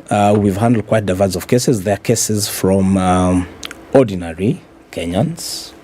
There are cases from the high and mighty. Okay. Just to put it into context, we have had complaints, those of course which we have adjudicated upon. We have had complaints again by a parent, against a publication on the stories on their child, claiming that there was a breach of privacy. There was a famous story that was done with one of the media organizations of a child who had cancer, cervical cancer, and started menstruating, I think, at a very young age, 6-7 years. It was the mother who was giving this interview, and within that story, this child was photographed. This child was identified. So originally, the parent, the father, it was in a context of a separated household. So the father was aggrieved that this story was putting him in bad light. Because, the mother gave this picture that I'm in this She's alone. all alone. I'm struggling. And these churches or organizations, they've helped me. So initially, the parent came and this story has put me in bad light. But interestingly, in adjudicating that complaint, we moved away from the issues of this man and we focused on the interests of the child. And we gave decisions and directions on issues of privacy of the child, matters of consent when you're covering the children's stories. So that's just one. We've also covered stories. Interestingly, before we move on to the next one. Why did you shift from the complaint that had initially been brought to you? Okay, not particularly shifting from the complaint. The complaint was there as it is. Okay. In our process, when a complaint comes, the first thing we do is called a preliminary analysis. We look on issues. One, do we have jurisdiction? Does it fall within the ambit of the code and the act? So once we do that, we admit it. Then we hear the parties. We held a hearing. So in the hearing, the issues of the complainant at that time were that the story depicted me that I'm not taking care of my family, that I neglected my family, that the publication was done without my consent. That was originally. So it was more or less a feud. But within that story, there was an innocent child that needed protection. And there were lapses. There were lapses from the journalist who had covered that story because there was no documentation of consent, even from the mother. Yes. That was lacking. The child was identified, identified by name, and the story was there. Published on several platforms, and we looked at the effect of how, if this child could grow up in the future, these are stories which could be found. So we moved away from these issues of man, which really were not contraventions as such, to how this story was covered and the need to protect this child. And we even gave guidelines, and one of those guidelines was like there needs to be continuous training of journalists of how you cover and protect children. Yes. Going to the next case you are about. Yeah, the next case, we have also handled cases of the high and mighty, if you wish to call them that. We have such people in Kenya. In quotes. Hi. Hi, my friend. And why? Let's hear the story. One that comes to light, of course, there is the professor, the CBK governor, Patrick Njoroge. Dr. Njoroge. Dr. Njoroge, who had a complaint against one of the publications. There was a matter that was being handled by the East African Court of Justice, where the central bank was involved. So a particular report, I think, just picked a press summary of the judgment, then just transposed and published, and made some certain references which were not actually factual. Okay, so the complainant came and made his case. There was a hearing. It was very interesting because in this particular matter, an apology had been done. So the gist of the governor's complaint was that that apology is not sufficient. So it called upon the commission to interrogate and to study and to refer and to come out with a criteria on what is the adequacy of an apology. Yes. And what did you say? Because usually when you see such complaints coming, yes, the initial one that will come to a media house, it will say, publish an apology with the same prominence as the story that you had initially published. Exactly. What is that prominence? So what is your guideline on that? We give a guideline is that essentially when an apology is being made, one, the aggrieved person, has to be referred to.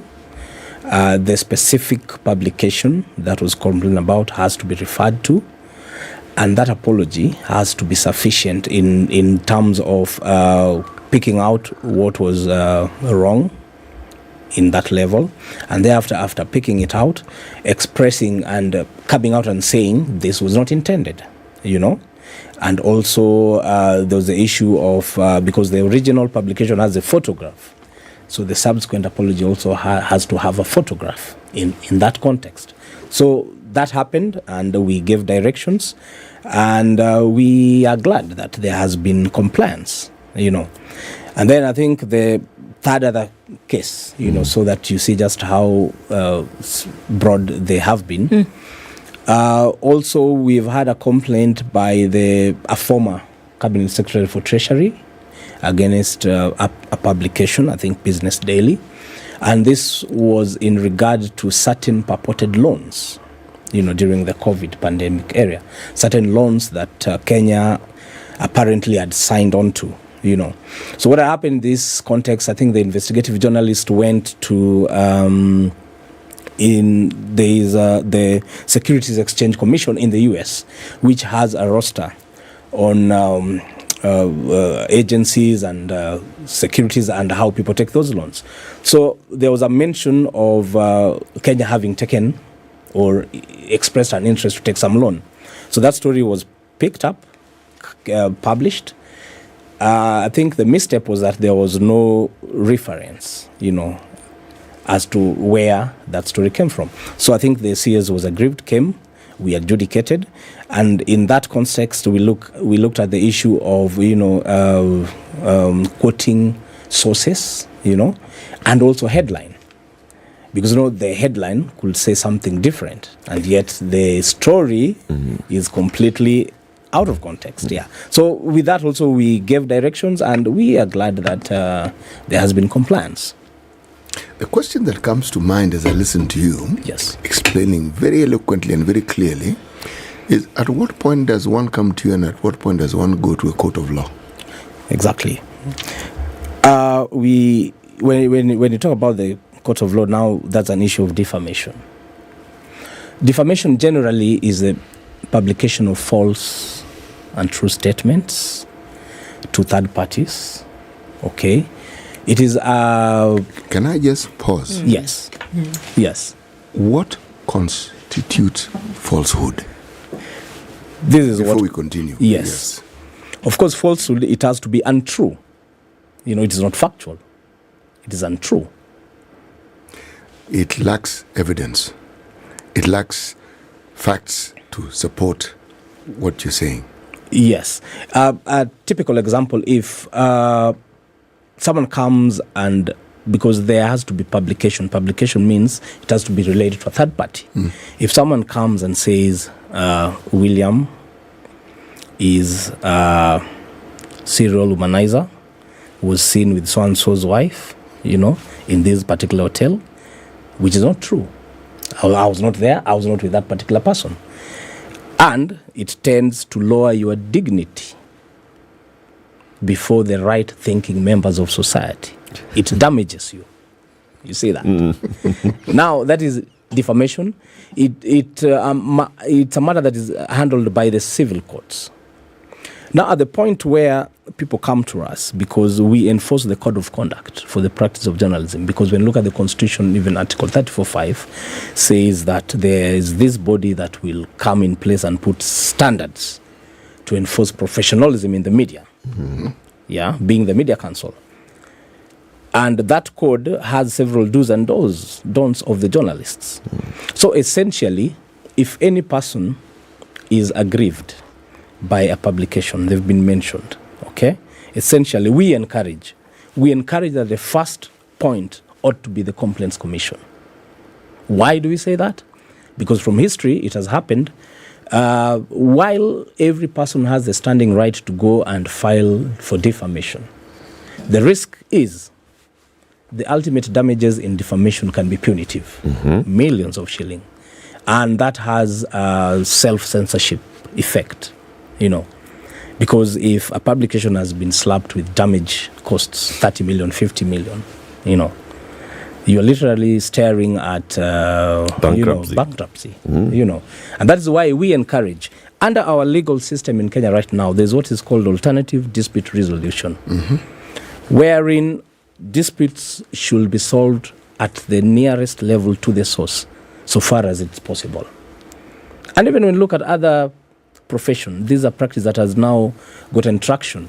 When you look at tax issues, before one goes to court on a tax matter, you have to go to the tax tribunal. When you look at the environment, before you go to court, the Land and Environment Court, you have to go to the National Environmental Tribunal, So similarly, even in the media, if people have issues, you've been published, or an article has been written about you and you do not feel good about it, we encourage that first come and exhaust this mechanism at the Complaints Commission. And if you are not satisfied, our law still does provide any decision of the Complaints Commission is appealable to the High Court. So, William, the Media Council Act and the Media Council, the Media Complaints Commission. Yes. You've told us it looks at publications. Yes. It looks at broadcasts, whether it's electronic TV, radio. Yes. It'll also go and look at other publications like, print. Yes. Does it go further into anything that we talk about communication or media? I'm thinking novels or books. Yes. If a book is written about, something and it mentions William in bad light, that portrays you in bad light, with the right thinking, the way you've said it. Yes. Does it fall within the ambit of MCK and the Commission? If a play, a stage act, is acted somewhere in Kenya National Theatre and you feel aggrieved by the contents of a play, does it also fall within your... No, it does not, because it is expressly excluded by the Media Council Act, which defines publication. Publication is any content which is either in the newspapers, radio, or in the internet, excluding book publishing and plays. I think those are under the Films and Stage Plays Act. Those ones are excluded expressly. So we only deal with content in newspapers, radio, TV, and on the internet and platform of those media enterprises. That is what we do handle. From what you've said, yes, the cases that come to you primarily seem to involve people who interact with the media, either because an article referring to them has been published, or something in which they were mentioned, etc., etc. Yes. Do you have situations where media houses bring complaints against another media house? We have had a situation where a journalist has been a complainant, without naming specifics, but it was a very interesting case because a journalist in one of the media or radio stations in Western Kenya, he will have some shows, So then another media enterprise, a radio station in Nairobi, which has a program, I think, that is called Anua, something like that. So there's a lady who complained and said this particular journalist who runs this show had wanted to give me a job, but had made advances, sexual advances, before satisfying that offer, So then it was a call-in, They called this journalist and they said, we've been... So radio station, Nairobi radio station... Yes, called that journalist. The Western radio station journalist. Okay. Yes. Then, we've been monitoring you, we've been looking at you, and looks like, can we do business together? Just laying the foundation. But then therein, they ask him, do you know this particular lady whose name so-and-so? Did you promise that you're going to give a job? And then I think without warning, it was online. And then that lady says, you wanted to sleep with me, or something like that. Live on air. Yeah, live on air. You see that. So, and then there were commentaries in that show also, So that complaint came. And the journalist was aggrieved that it has depicted me in bad light, So at that level, normally, it's very important to mention that our law, the moment a complaint comes, and the moment we have processed and said we have jurisdiction to handle this, we emphasize on mediation. Because Article 159 of the Constitution talks of alternative dispute resolution, and mediation is one of them. So first stop, we urge the parties, can this be sorted by way of mediation? The members of the of the Complaints Commission, I'm the chairperson, we have 6 other members of different capabilities, professions. They are all trained and accredited mediators. So if parties are willing to go through mediation, I as the chairperson will appoint a mediator, and the mediator will take them through that process. And we have had up to 8-10 cases settled by mediation at that level. Yes. The thing that I'm hearing, yes, is that yes, this was aired. Yes. What was the journalist's complaint? Was it damage to his reputation? Yes. Okay. But does your counsel go further and seek to determine whether there was truth in the allegations that were aired and that were embarrassing to this particular journalist? Do you go into those details? Of course, when any person complains, we have a complaint form where you particularize. What are you aggrieved about, and what remedies you are seeking. So other than the claim that his reputation was damaged, there was also the claim that those things were not true, were not factual. Of course, we have, because, the law gives us the mandate to investigate and ascertain, and we do that. If mediation does not work out, because mediation is where parties will discuss and agree, and then we settle. But if mediation fails, the matter is escalated, it goes for hearing, So we take evidence, we call witnesses, There is the complainant case which goes first. The witnesses, we listen to them. There's the respondent, the witnesses, we listen to them. The members of the commission also have the opportunity to interrogate and ask questions for clarification. Okay. They submit documents. We evaluate, we analyze. What documents are you looking for? Are you looking at the conduct of the station, against the conduct that we have, the code of conduct? Yes. Or are you looking to establish whether indeed the allegation as made had merit? And what if it was a mistake? Yes. We look at 2 thresholds.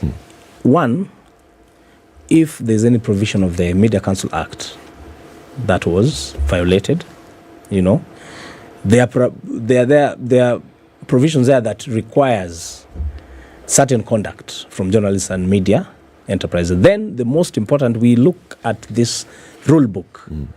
Are there any provisions? There are rules on how, if you are to broadcast a telephone conversation, there are rules on how you are meant to do it. You need to inform someone that you are online and that this is what we are doing. So that is the threshold where we look at. So in terms of document, people can bring in recorded conversations, typed documents, whatever that they feel that will prove their case, and we analyze that. Okay. Yes. Let's take a break. 26 minutes to 8. The Honorable William Okech is the chairman of the Media Complaints Commission. He's here to tell us what the Media Complaints Commission does, and this is handling any complaints against the conduct of specific journalists or media practitioners or media institutions, or if you are aggrieved by the Media Council of Kenya itself. you go to this. This is what we are seeking to understand today. It's Justice Thursday. It's one of two Justice Thursday conversations. The other one happens in the next hour, 25 to 8. If you're thinking of flying, think of flying better. And if you're thinking of flying better, fly better with Emirates, particularly if you're thinking first class or business. It's the best way to fly. This is the Situation Room, the only way to start your day. I have a brother. He was a pilot. He was laid off. He came to a policeman. He messed up. He went from a pilot to a policeman. Exactly. He stole a jet. Yeah. In fact, you should be lucky he was not court-martialed. The Spice Drive. Big hair and the biggest hits from the best decade.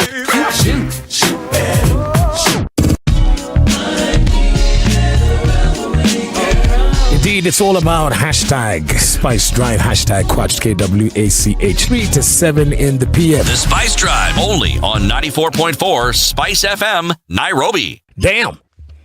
All right, so looking at cloudy conditions in Nairobi this morning, going to highs of 29 and lows of 16. It's sunny at 14 in Nakuru, highs of 29. And we'll see highs of 28 in a sunny Nyeri at 15. It's 11 and sunny in Eldoret, highs of 26. And looking into Mombasa, mostly sunny today at 26, highs of 32. It'll go to highs of 31 in Malindi.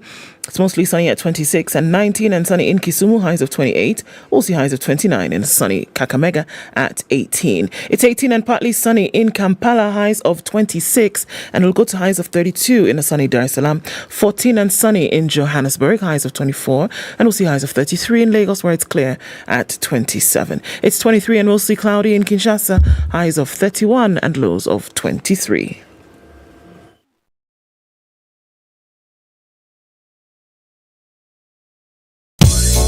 Yolanda Mulwa, DJ Absolute. When the gang is together, got the sugar, got the spice. Yorada. Yes. I have missed you like hot hamburgers. Eh? Like hot hamburgers. You know, bad boys give more money than you can count. Hey, bad boys give more money than you can count. If it's fun, it's funky, it's fresh, you're definitely going to catch it here.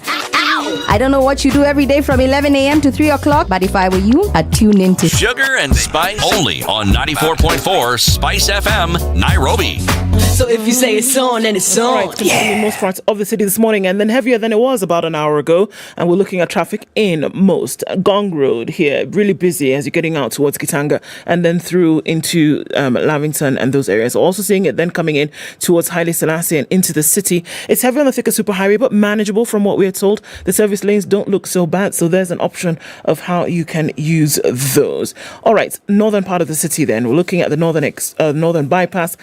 Coming in through Runda and then through to Kiambu Road, that still continues. Looks like we're going to be able to manage traffic this Thursday. We'll keep an eye on things though and see how they progress into the next half hour. Where are you? What are you doing? Are you stuck somewhere? Let us know. And folks who are finding it easy in different parts, perhaps they'll share. SpiceFM KE on Twitter.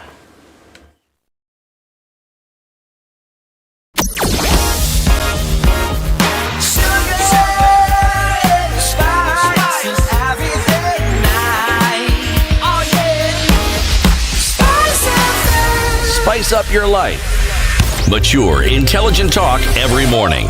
Spice up yourself.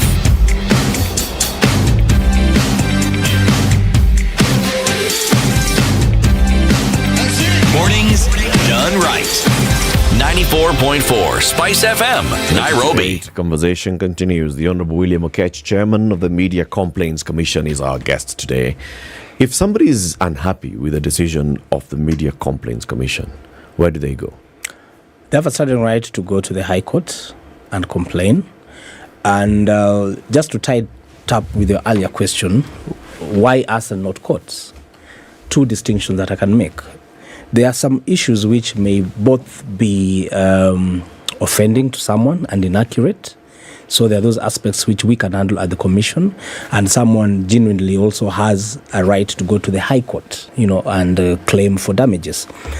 The distinction is simple. In the High Court, you'll have a mallet. You'll be hit quite hard. Us, we operate a policy of a feather, When you look at the sanctions in our law, Section 28, we deal with the issues of apology, correction. We can direct that our publication be published in a particular way. We make declarations on media freedom. We can issue public reprimands. In the worst of cases, we can recommend that a journalist be deregistered. And we also, depending on circumstances, we can levy fines. Yeah, it is a maximum of 500,000 for a media enterprise and a maximum of 100,000 for a journalist. But that is the worst of cases. Ideally, we operate a policy that we are there to enforce the code and improve standards. That is what we are looking at.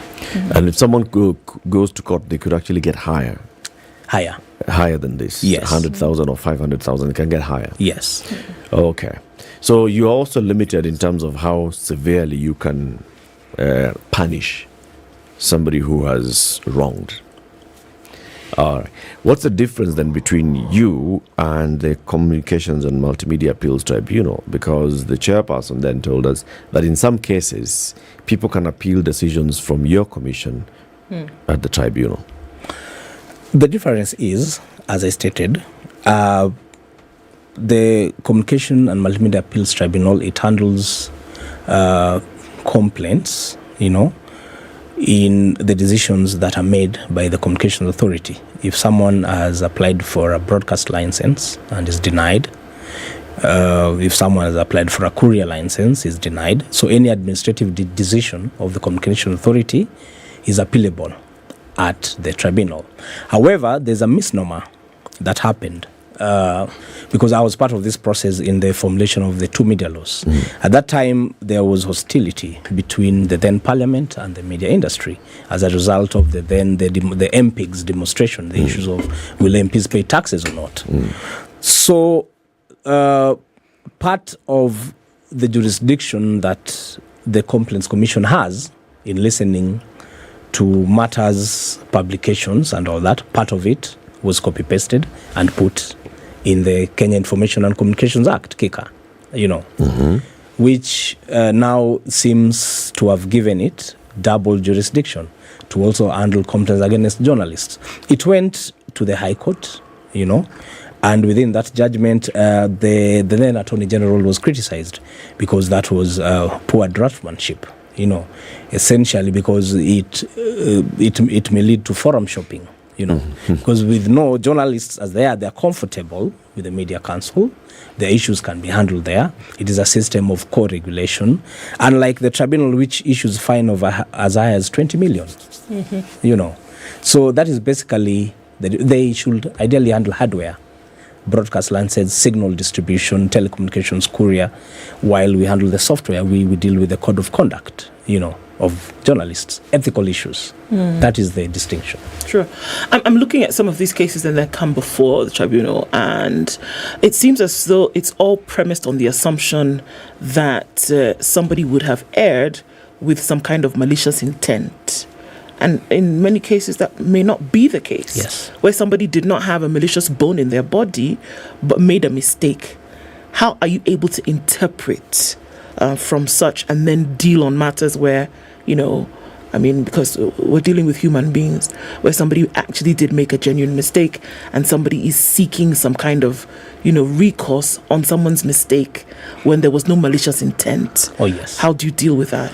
Okay, first and foremost, primarily, in my experience, we came to the truthful realization that at times, all that a person needs is to just say, I'm sorry, this happened, Because most of the complaints emanate out of interests, competition, And at times, there could be maybe few instances of maybe backstabbing. But what happens, even if there was malice in a particular case, through that process, I mentioned mediation, adjudication, through that process and making the parties, engage each other, there are certain issues that are resolved. One particular case, there was a SACCO, which had bought some land, I remember, and they had a housing, unit. So they're trying to promote women empowerment. Say, you save a particular amount in a month, then we build for you a house, then we'll give you that house and the key, So this circle promoted this thing in the newspapers, in the TV, But it did not mention that this complex, belonged to another circle, What do you mean belonged to another circle? So the circle that is actually owns land and is developing the houses is not the circle that's in the media advertising for. Advertising, you see. So this one was published. They show the gate. So the chairman of this other owner. one, came and complained. This is wrong. So in that level now there could be some malice. Yeah. Because now you want to. You're gaining for something that doesn't belong to you, essentially. Totally. Yes. You say that. Yeah. But we realize at times when someone just say, okay, we are wrong, this happened, how can we deal with it? Right. And we realize at times it helps save situations. Sure. Which now brings in the issue of the media is an innocent third party here. Yeah. In terms of an advertiser coming and placing an advert, and you really have no way of verifying the information that they're placing in the adverts. Yes. If you come here and you say, I'm so and so, and I'm placing an advert here, we are looking for a CEO. Reason why, in the code, the editor's responsibilities, and even that particular case we picked it out, the editor has enormous responsibility to verify facts, to ascertain, due diligence. On the surface, at least the editor has to demonstrate that there was some due diligence. Yeah, that is the threshold. Because at the end of the day, the hammer will fall on the editor. Okay. I'm sure, I don't know whether this came to your commission. There was the issue of a death announcement, right? That was claiming that a certain personality had died. Yes. Name, photo. Yes. All the details put there. Yes. And it turns out that the person who's being named is, a known personality, but they're alive. Yes. So where is the responsibility there? What does the editor do? There could be very many people called William Okech. Yes. If somebody comes with a death announcement and they want to put it in my paper and they also say William Okech has passed away and family and friends are meeting, how do I know which William Okech is? Of course, on that level, that was a very ripe one, a complaint that could potentially come to the commission. But that basically depends on the internal procedures of the specific organization. How do you accept these things? How do you verify? Do you record the name of this person who has brought this advert, And earlier on I'd said the policy, the best way for the media is that issues to be solved as near as possible to the source of origin. So in that particular case, I remember there were discussions and negotiations, and out of self-regulation, the media enterprise itself can say, oops, we're sorry, this happened, but we will review and make sure that it doesn't happen again. So that is a form of self-regulation which we encourage. Yes. The matter of complaints that we speak of, we seem to be focusing on either radio, maybe TV, maybe print media. Yes. What about social media? I did state, when you look at the Media Council Act, in the definition of publication, even material published in the internet, we do have jurisdiction. Right now, increasingly, every organization has gone online. There is YouTube, there is Twitter. So even those complaints that arise from internet, we have that jurisdiction. There's a matter right now alive that is going through mediation that emanates from the Dusit terror attack, the publication of the gory images by an international media outlet, which happened. So two Kenyans, I think, came forward and they filed a complaint, and because they were offended by the publication of those photographs. Offended. Did the offense go against any known regulations or any limitations that are contained within the code of conduct and the limitations that are allowed within the laws that govern publications in this country? Of course, the code has regulations on how you cover such incidents. There are regulations on obscenity test, how you deal with those situations. It is well covered. But as a state, at this level, I may not say whether that particular one did or did not, because as I said, it's undergoing mediation. The parties are engaging each other, Then out of that process, we'll be able to know if there are any amendments to be made and the direction that it will take. But of course, there are guidelines on how, when you look this code of conduct, there are requirements on how, if you are covering such issues, and the use of photographs, particularly. When you are using photographs and pictures, there are certain obligations. When you even look at 20 use of pictures and names, especially of those terrorism and gory images, you need to make sure that you don't depict the idea that you are promoting, Yeah. So it's not that the person is actually the one who was in the photo. The complainant is complaining about the conduct of the media house in publishing these photos. Yes. Okay. Which now brings me to the issue of cartoons. Yes. So, of course, in cartoons and caricatures, you can't say this is William who's been depicted here. You'd have to go to great length to actually prove it. Yes. But everybody looks at it and I can tell. Yule Jama. This is Yule Jama. Now, have you heard complaints against cartoonists and cartoons being published in our media? Not that I remember. Not that I remember. We, as of now, we have not had complaints against journalists. What we have had complaints against radio breakfast presenters, Even in that particular case that I mentioned, the Bungoma case, it was against breakfast presenters in Nairobi. And even previously, we have had complaints against a radio presenter who made some certain comments about a lady. There was a lady who I think got an accident at the University of Nairobi, though she died under very mysterious circumstances. And this issue was being discussed on radio and all that, so the parent was aggrieved. So we have had those complaints, against radio morning breakfast presenters. Some are resolved at that level, but some come through for adjudication. Yes. So now, when we look at what then is being asked of the aggressor in this case, is there really enough that could serve as recompense when you're saying, all right, I feel aggrieved because of 1, 2, 3, and in most cases, as you said before, what would make it better is just an apology, and an apology to be made in a public forum because the aggrieving was also done in a public forum. From a tribunal perspective, is that enough to take care of the situation and put the matter to bed? Is that usually enough?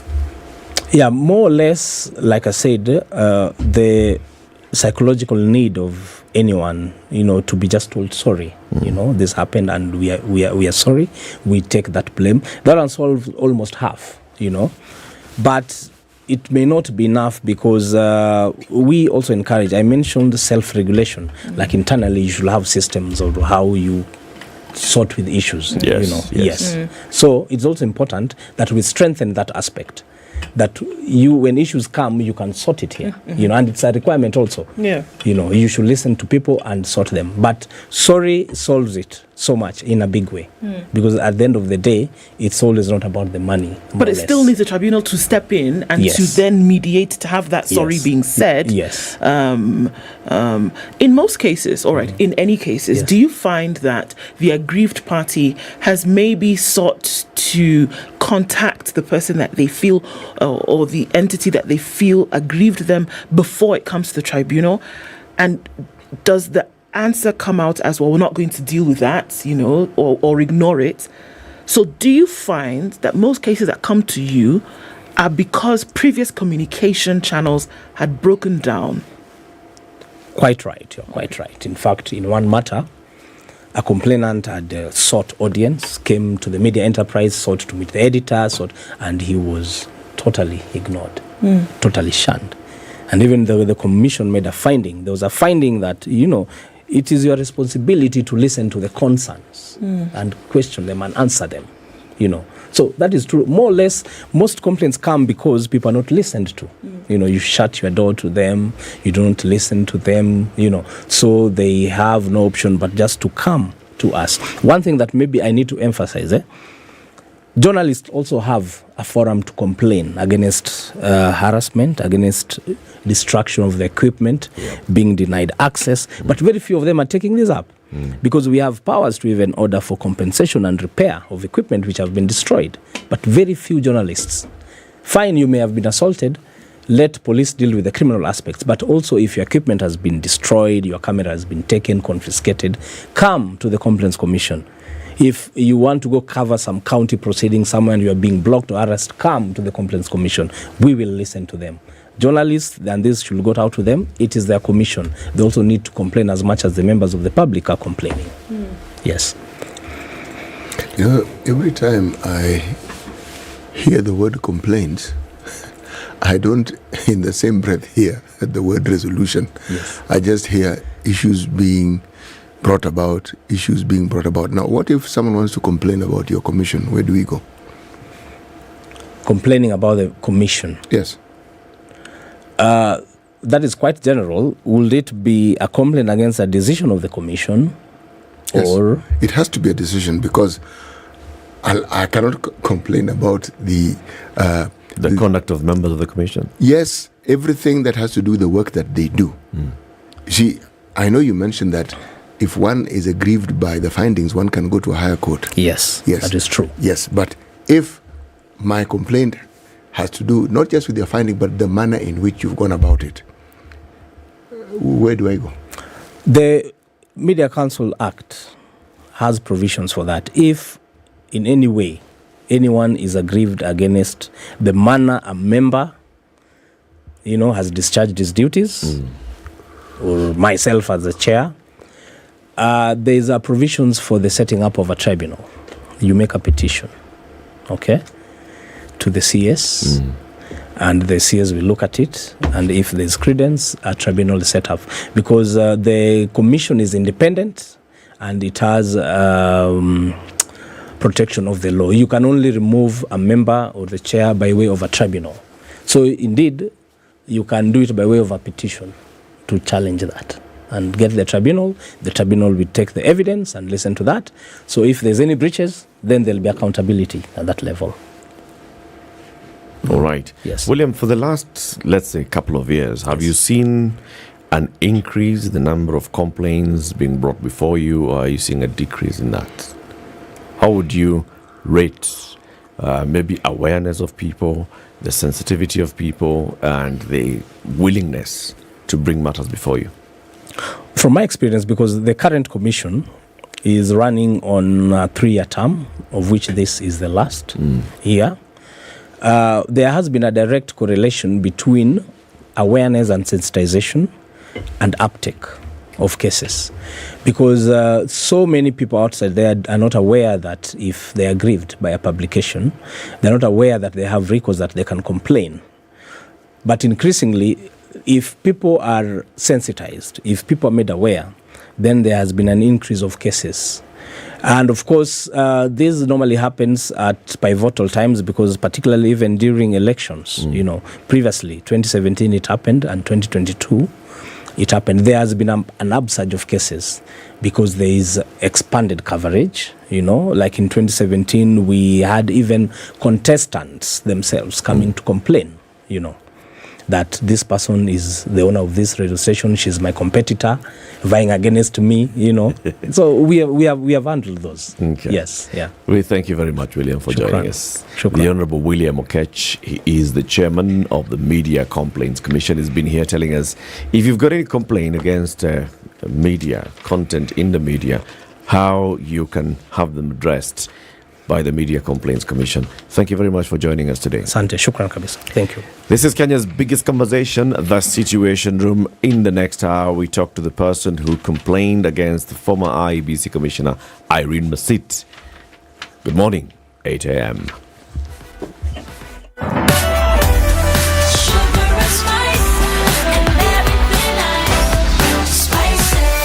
Spice up your life.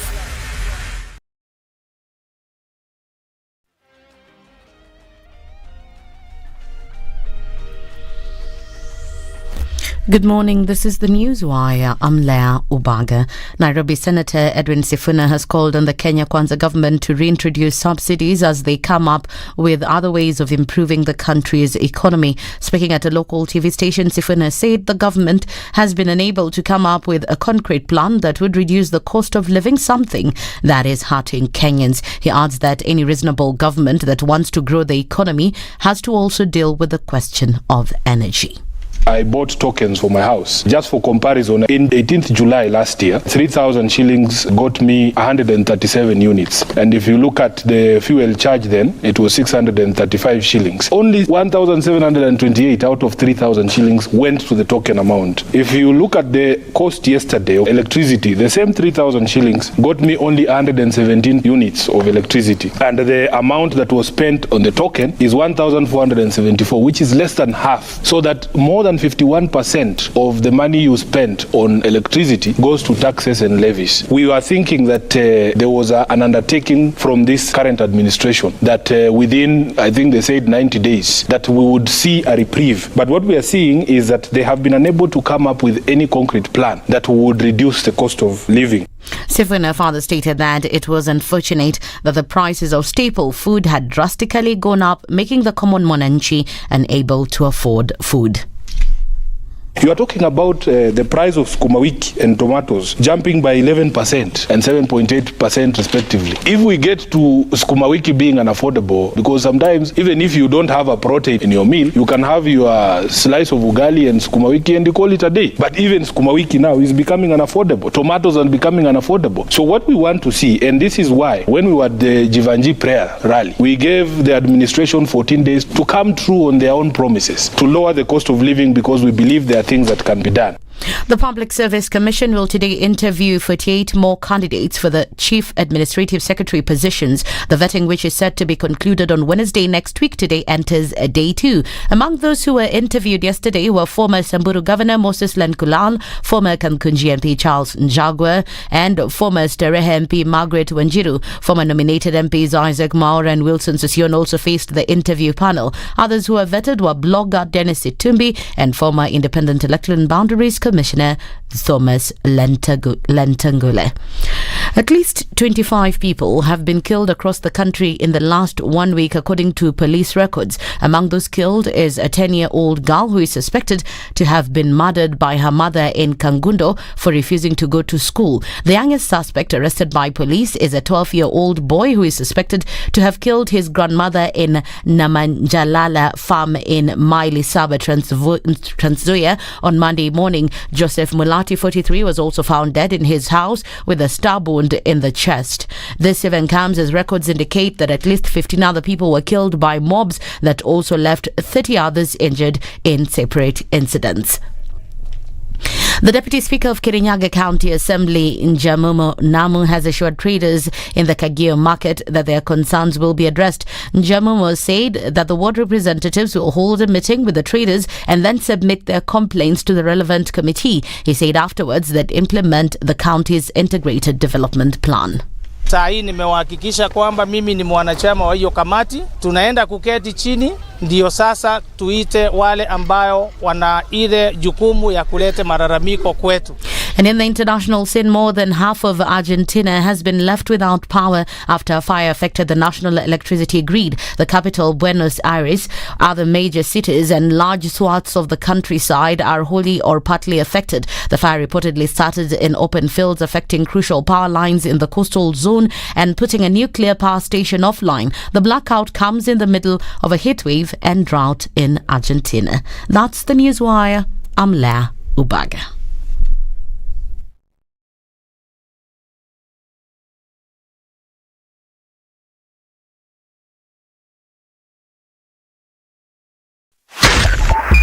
102.5 Spice FM, Kisumu. It's a few minutes after 8 o'clock and there's traffic everywhere. Not as heavy as we expect it to be around this time, but looks like Thursday is not too bad a day in the city. The network of traffic in the CBD is what looks a little heavy. In and outbound traffic into the CBD is quite some.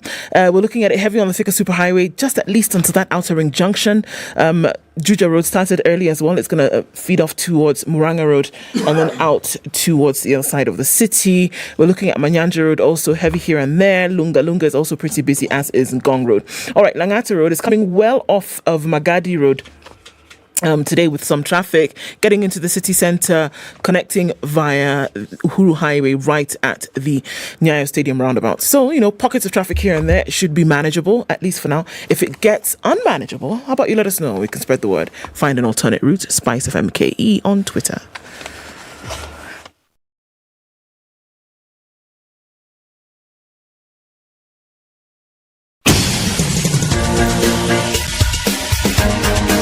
This is The Situation Room, the home of hard-hitting political commentary and penetrating insights about the state of the nation. This is a talk radio experience like no other. The Situation Room, a place for hard truths, debates, and elevated conversations. The Situation Room, witty, political, engaging, deep, controversial. In the room, we have C.T. Muga, researcher, academic, seasoned political observer, a fountain of wisdom in these politically uncertain times. Ndu Oko, Nigerian by birth, Kenyan by choice, communications expert, Pan-Africanist, a truth seeker and believer in people power, and Eric Latif, agent provocateur, the man in the chair, seasoned journalist, news hound, a man who believes in punching up, not down.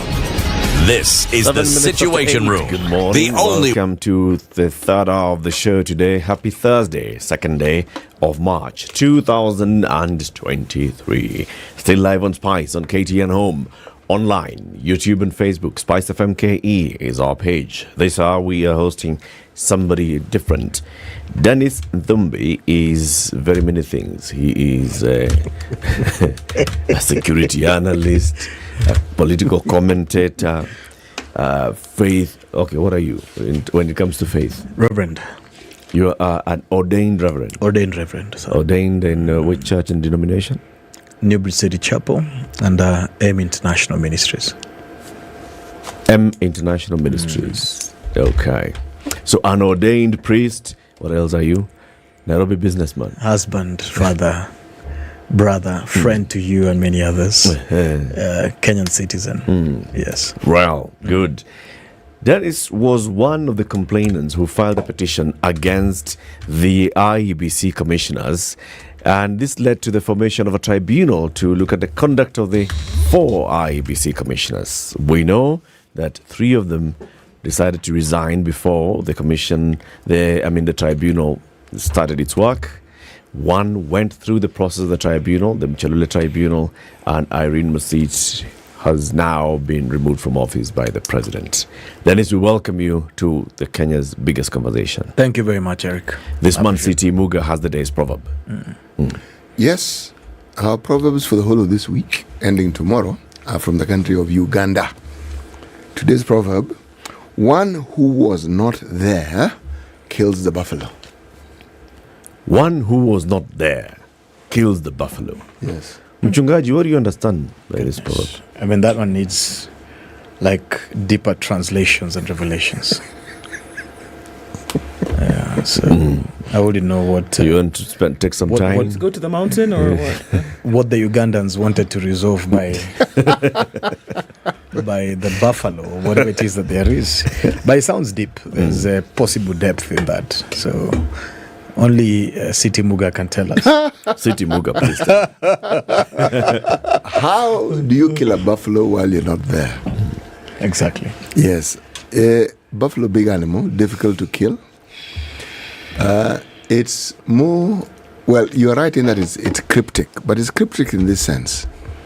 There are people whose idea of providing solutions is to talk about it.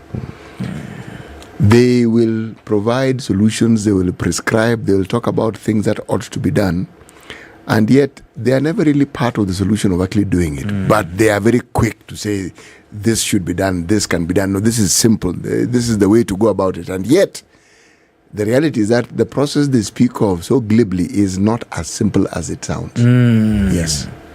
But they make it sound simple, and yet in reality it is not. Wow. So for them, by simply saying it, they were not there. But all you need to do is you need to have an arrow, and you need to walk behind the buffalo, and then you can kill it.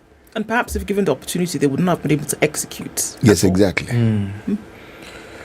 This reminds me, Eric, of some guys who claimed to have provided and generated independence for Kenya, called Kapingure 7, but they really never fought anywhere. Those are probably the guys who killed the buffalo without being present. What do you mean by they never fought anywhere? Never been part of any Mau Mau contingent or any war. But suddenly we see some type of political arrests without any traction or history from the bush. My grandfather was one of the guys who went to the bush. He was a general. Majority of them were assassinated after the independence. So we have people in this country who claimed to have provided for and fought for the freedom of this country. Yet really, they don't bear the marks of war. Possibly those are the guys that City Muga is talking about. So how did they end up in Kapinguri? Somebody told me that you can fight for the war, but certainly you may not be the one who enjoys the dividends of war. Yeah, so I mean, you can be part of any struggle. You fight, you lose your legs, you lose your left eye, you lose your 17 teeth, but then suddenly you find that there are some guys who are sitting on the seat that were never part of the contingents in the forest. And that's the reality of life. Sad, isn't it? Sad, very sad, unfortunately. You filed a petition. I did. Against the former IEBC commissioners. Correct. Now the story today in the Standard, page 11, Ruto sacks Masit as Shimal's appeal of decision.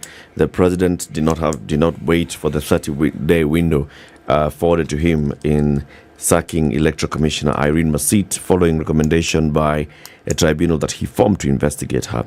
According to a Gazette notice that was shared by State House spokesman Hussein Mohammed, it says the appointment and tenure in office of Irene Cherop Masit as member of IEBC is terminated with immediate effect. This was yesterday. This was, of course, after the Mchelule Tribunal sat and presented its report to the president. The other three had left office. Correct. Let's talk about your petition, particularly. Yes. When you filed this petition, what issues did you have against the commissioners? Thank you very much, Eric. Indeed, it was a rigorous process. And I happened to be part of the entire electoral process, the entire campaign process, the entire electoral process. And I happened to do some training for agents with the National Democratic Institute. And therefore was quite conversant with the laws or provisions that are required to be met by whatever practitioners or functionaries or luminaries within the entire electoral process. And I was in Bomas every day, except one, which I was overwhelmed and I needed to sleep and recover. And what I saw through the entire process, and even before the electoral process, contravened everything that the Constitution specifies on how elections should be run. Other than the fact that the voting day was quite peaceful, but there were nefarious plans that were put in place to set off certain things that will get us in, as a country into some places and some spaces that are outside the law. And whatever is outside the law then requires political solutions. And then that's how we get into the questions of handshakes, partnerships that are not necessarily good or useful for the country. We lose peace. You realize that I did a bit of research and I realized that in Africa, Kenya has had repetitive permutations that set us off into war and into some type of stability. I looked at Ethiopia. They had a process in 2005. They resolved it. Nigeria 2007. I mean, of course, Nigeria is back there now. Zimbabwe 2008. Ivory Coast 2010, Gabon 2016. But when you look at Kenya, 2007, even back in 1997, 2007, 2013, 2017, 2022. Essentially, peace in this country only happens within 5 years. And when the electoral cycle comes, then we have a political instability or political risk that is introduced into institutions by political players who don't want democracy to survive or thrive, but want their will to survive and thrive. Mm-hmm. And so I had an obligation. And I looked at the process. I was in Bomas. I was both an eyewitness and an expert witness because I was there all the time. I was part of the electoral process. And I said, if what I saw in Bomas is not corrected, what I saw through the electoral process is not corrected, then essentially this country will never recover from anything whatsoever. Indeed, what happened this time round was supposed to set us off in a worse tangent than 2007 because I saw it with my own eyes. Truly speaking, I don't think we would have recovered from it to date at the end of the day. Why? Because the country was so fragile. Economically, there's hunger. We're looking at a military that has been run dry from the war in Somalia. We're looking at a police force that had become killers and assassins at the end of the day. There was no institution that would have held us together for less than 2 years. By the time we got to recover.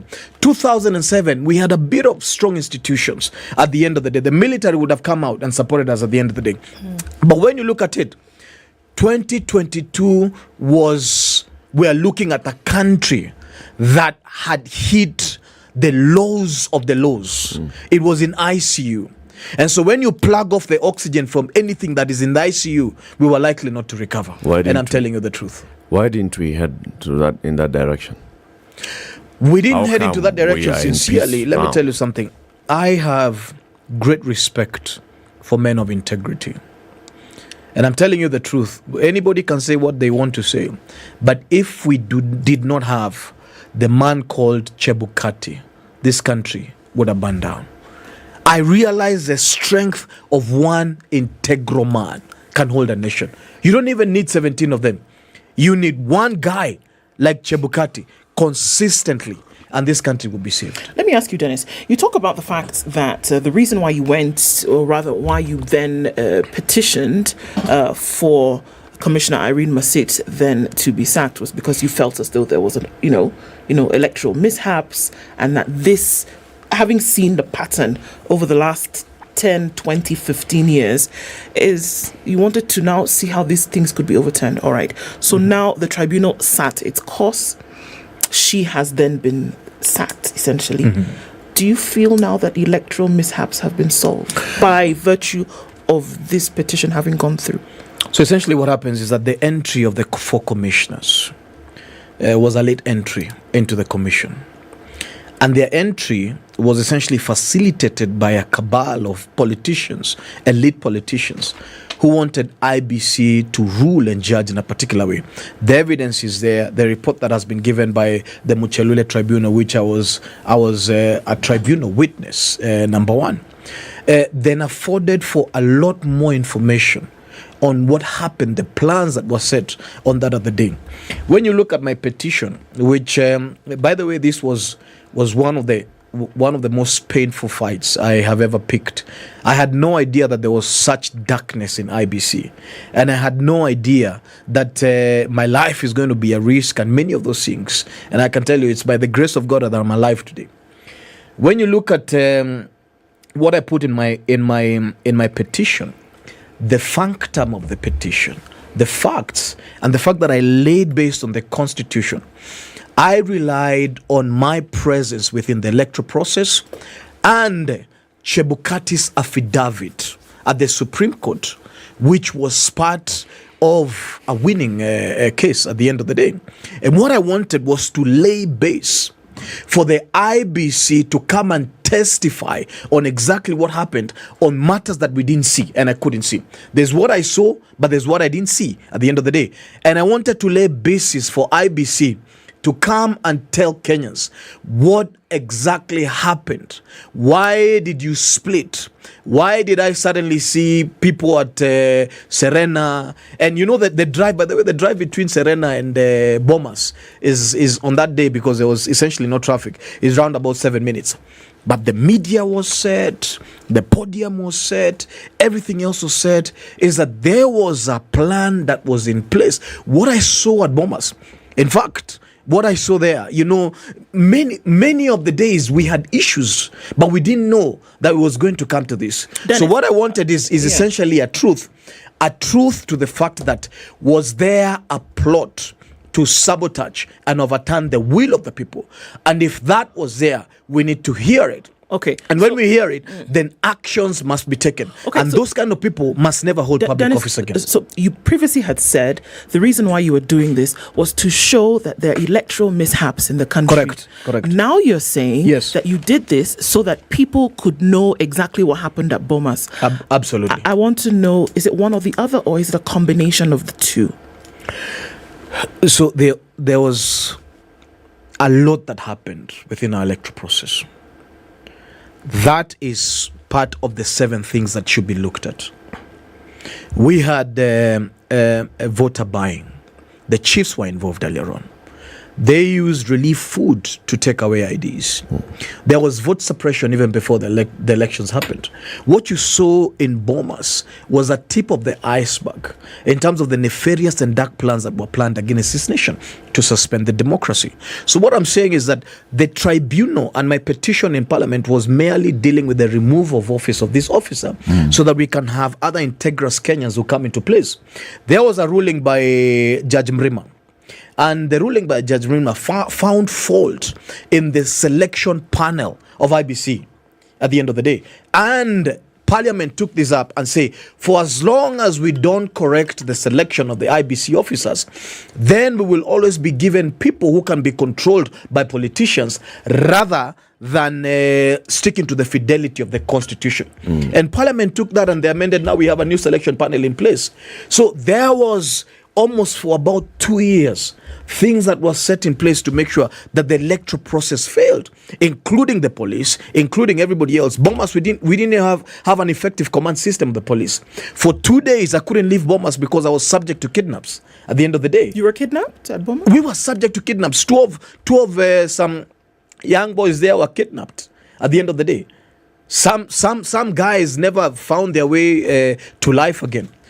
And so this is just a tip of the iceberg, the removal of office of these people. When you look at the Judge Muchelule's recommendations, in fact, it's saying that these people need to face the law. But essentially, we are looking at strengthening institutions and processes. This country, its shelf life can never be 5 years. That we are looking at progress, and every investor that comes into this country, because I'm in security, I can tell you majority of the companies always want to fold up within 5 years. We can't have a country whose life shelf life is just 5 years and they have no idea what's going to happen after the next 5 years. We can't have a country where it is the rule of politics rather than the rule of law. We can't have a country where institutions are not strong. They are run by weak men who can be controlled and bought by anybody. So this presidency is supposed to be a warning that the problem that we've had in this country, and if you look at Transparency International said that of all the years that we have funded the fight against corruption, we've never won. Why? Because of something called presidential immunity. The disease has always been that all major corruption cases in the country have always survived because of presidential immunity. They've always emanated from the presidency because everybody thinks that if Eric is employed in an institution, he thinks that if I do any wrong and I'm aligned to the president of the day, nothing will befall me. Okay. You're safe. But this then is a precedence that means that one day that president will go, and one day you'll have to face the law. One day you'll have to look at the reality of what you did and ask yourself whether it was good or whether it was bad. And at the end of the day, we can't just stop at the removal of office. We have to look at the entire system. We have to look at the entire system. So let's use your experience here. So you were trained by the National Democratic Institute. You were integral to the UDA campaigns, right? Were you an agent in this election? I was not recruited by the UDA to do anything. What were you doing in the election? I was an analyst at the end of the day and just a political player. Okay. At the end of the day. So you didn't have a role that you were playing? I didn't have a role. In the entire electoral process? In UDA. And the IEBC, in any party? Not in any party. But you said that you observed several things happening. Correct. Even before the election itself, yes, you observed things that were not going right. Correct. Some of those things that you've mentioned, you are alleging that there was vote suppression. Correct. And vote buying. Yes. You witnessed this with your own eyes. I did. This is before the election. Before the elections. And on voting day, did you notice anything? On the voting day, essentially, what I voted in Langata, so I went and voted, and I did a few laps. I had a team of about 50. And this team was basically going around and, giving feedback on. You had a team of 50 analysts, because you are an analyst? Just my team that I deploy basically to give information. When you're an analyst, you need to collect information. You need to know what is accurate, what's happening. So what were they? Were they accessing the polling centers as observers, as media? What? I had, first of all, I trained a team of observers from the EAK. Who were around about, I think, plus 1,000 at the end of the day. I trained presidential agents. So these are contacts that I had across the country, and essentially there was information. So there was somebody else's team, but there was somebody else's team, but also had my team that I had deployed, and especially to look at matters of security and safety and give me information that I need to process. And if I need to process, then this information needs to go. On voting day, what information did they give you? So on voting day, essentially it was absolutely largely peaceful. Okay. And the counting process was peaceful. The damage was done before the voting day and at the tallying center, at the presidential tallying center. That's where the issues were. Our safety nets that we had were basically essentially through the KMS kit and the process that the electronic transmission process offers us. Our transmittory process from registration by the returning officers or anything of the sort versus what has been transmitted. Chebukati opened the server, so anybody could take a calculator and calculate whatever it is that they need to see. So what mischief was in Bomas? So the mischief that was in Bomas, number one, was the fact that when the results were known, that the results were not supposed, from my end, what I saw as an eyewitness, that when they were not favoring the Azimio side, then the Azimio side wanted to stop the announcement of the elections. And they branded Bomas as a crime scene. That's number one. Number two, what they did is that they completely went to they went towards the person of Chebukati. They wanted to hurt him and injure him. He was extracted by officers. Then they did a press conference. I remember it was some Azimio politicians. They did a presser just right outside the Bomas gate. But 3 days prior to the announcement, we who were in Bomas were subject to kidnaps and we couldn't leave at all. We slept in Bomas for a few days. It was chaos to the fact that GSU was busy at about 1 a.m. to 4 a.m. chasing goons from the compound of Bomas.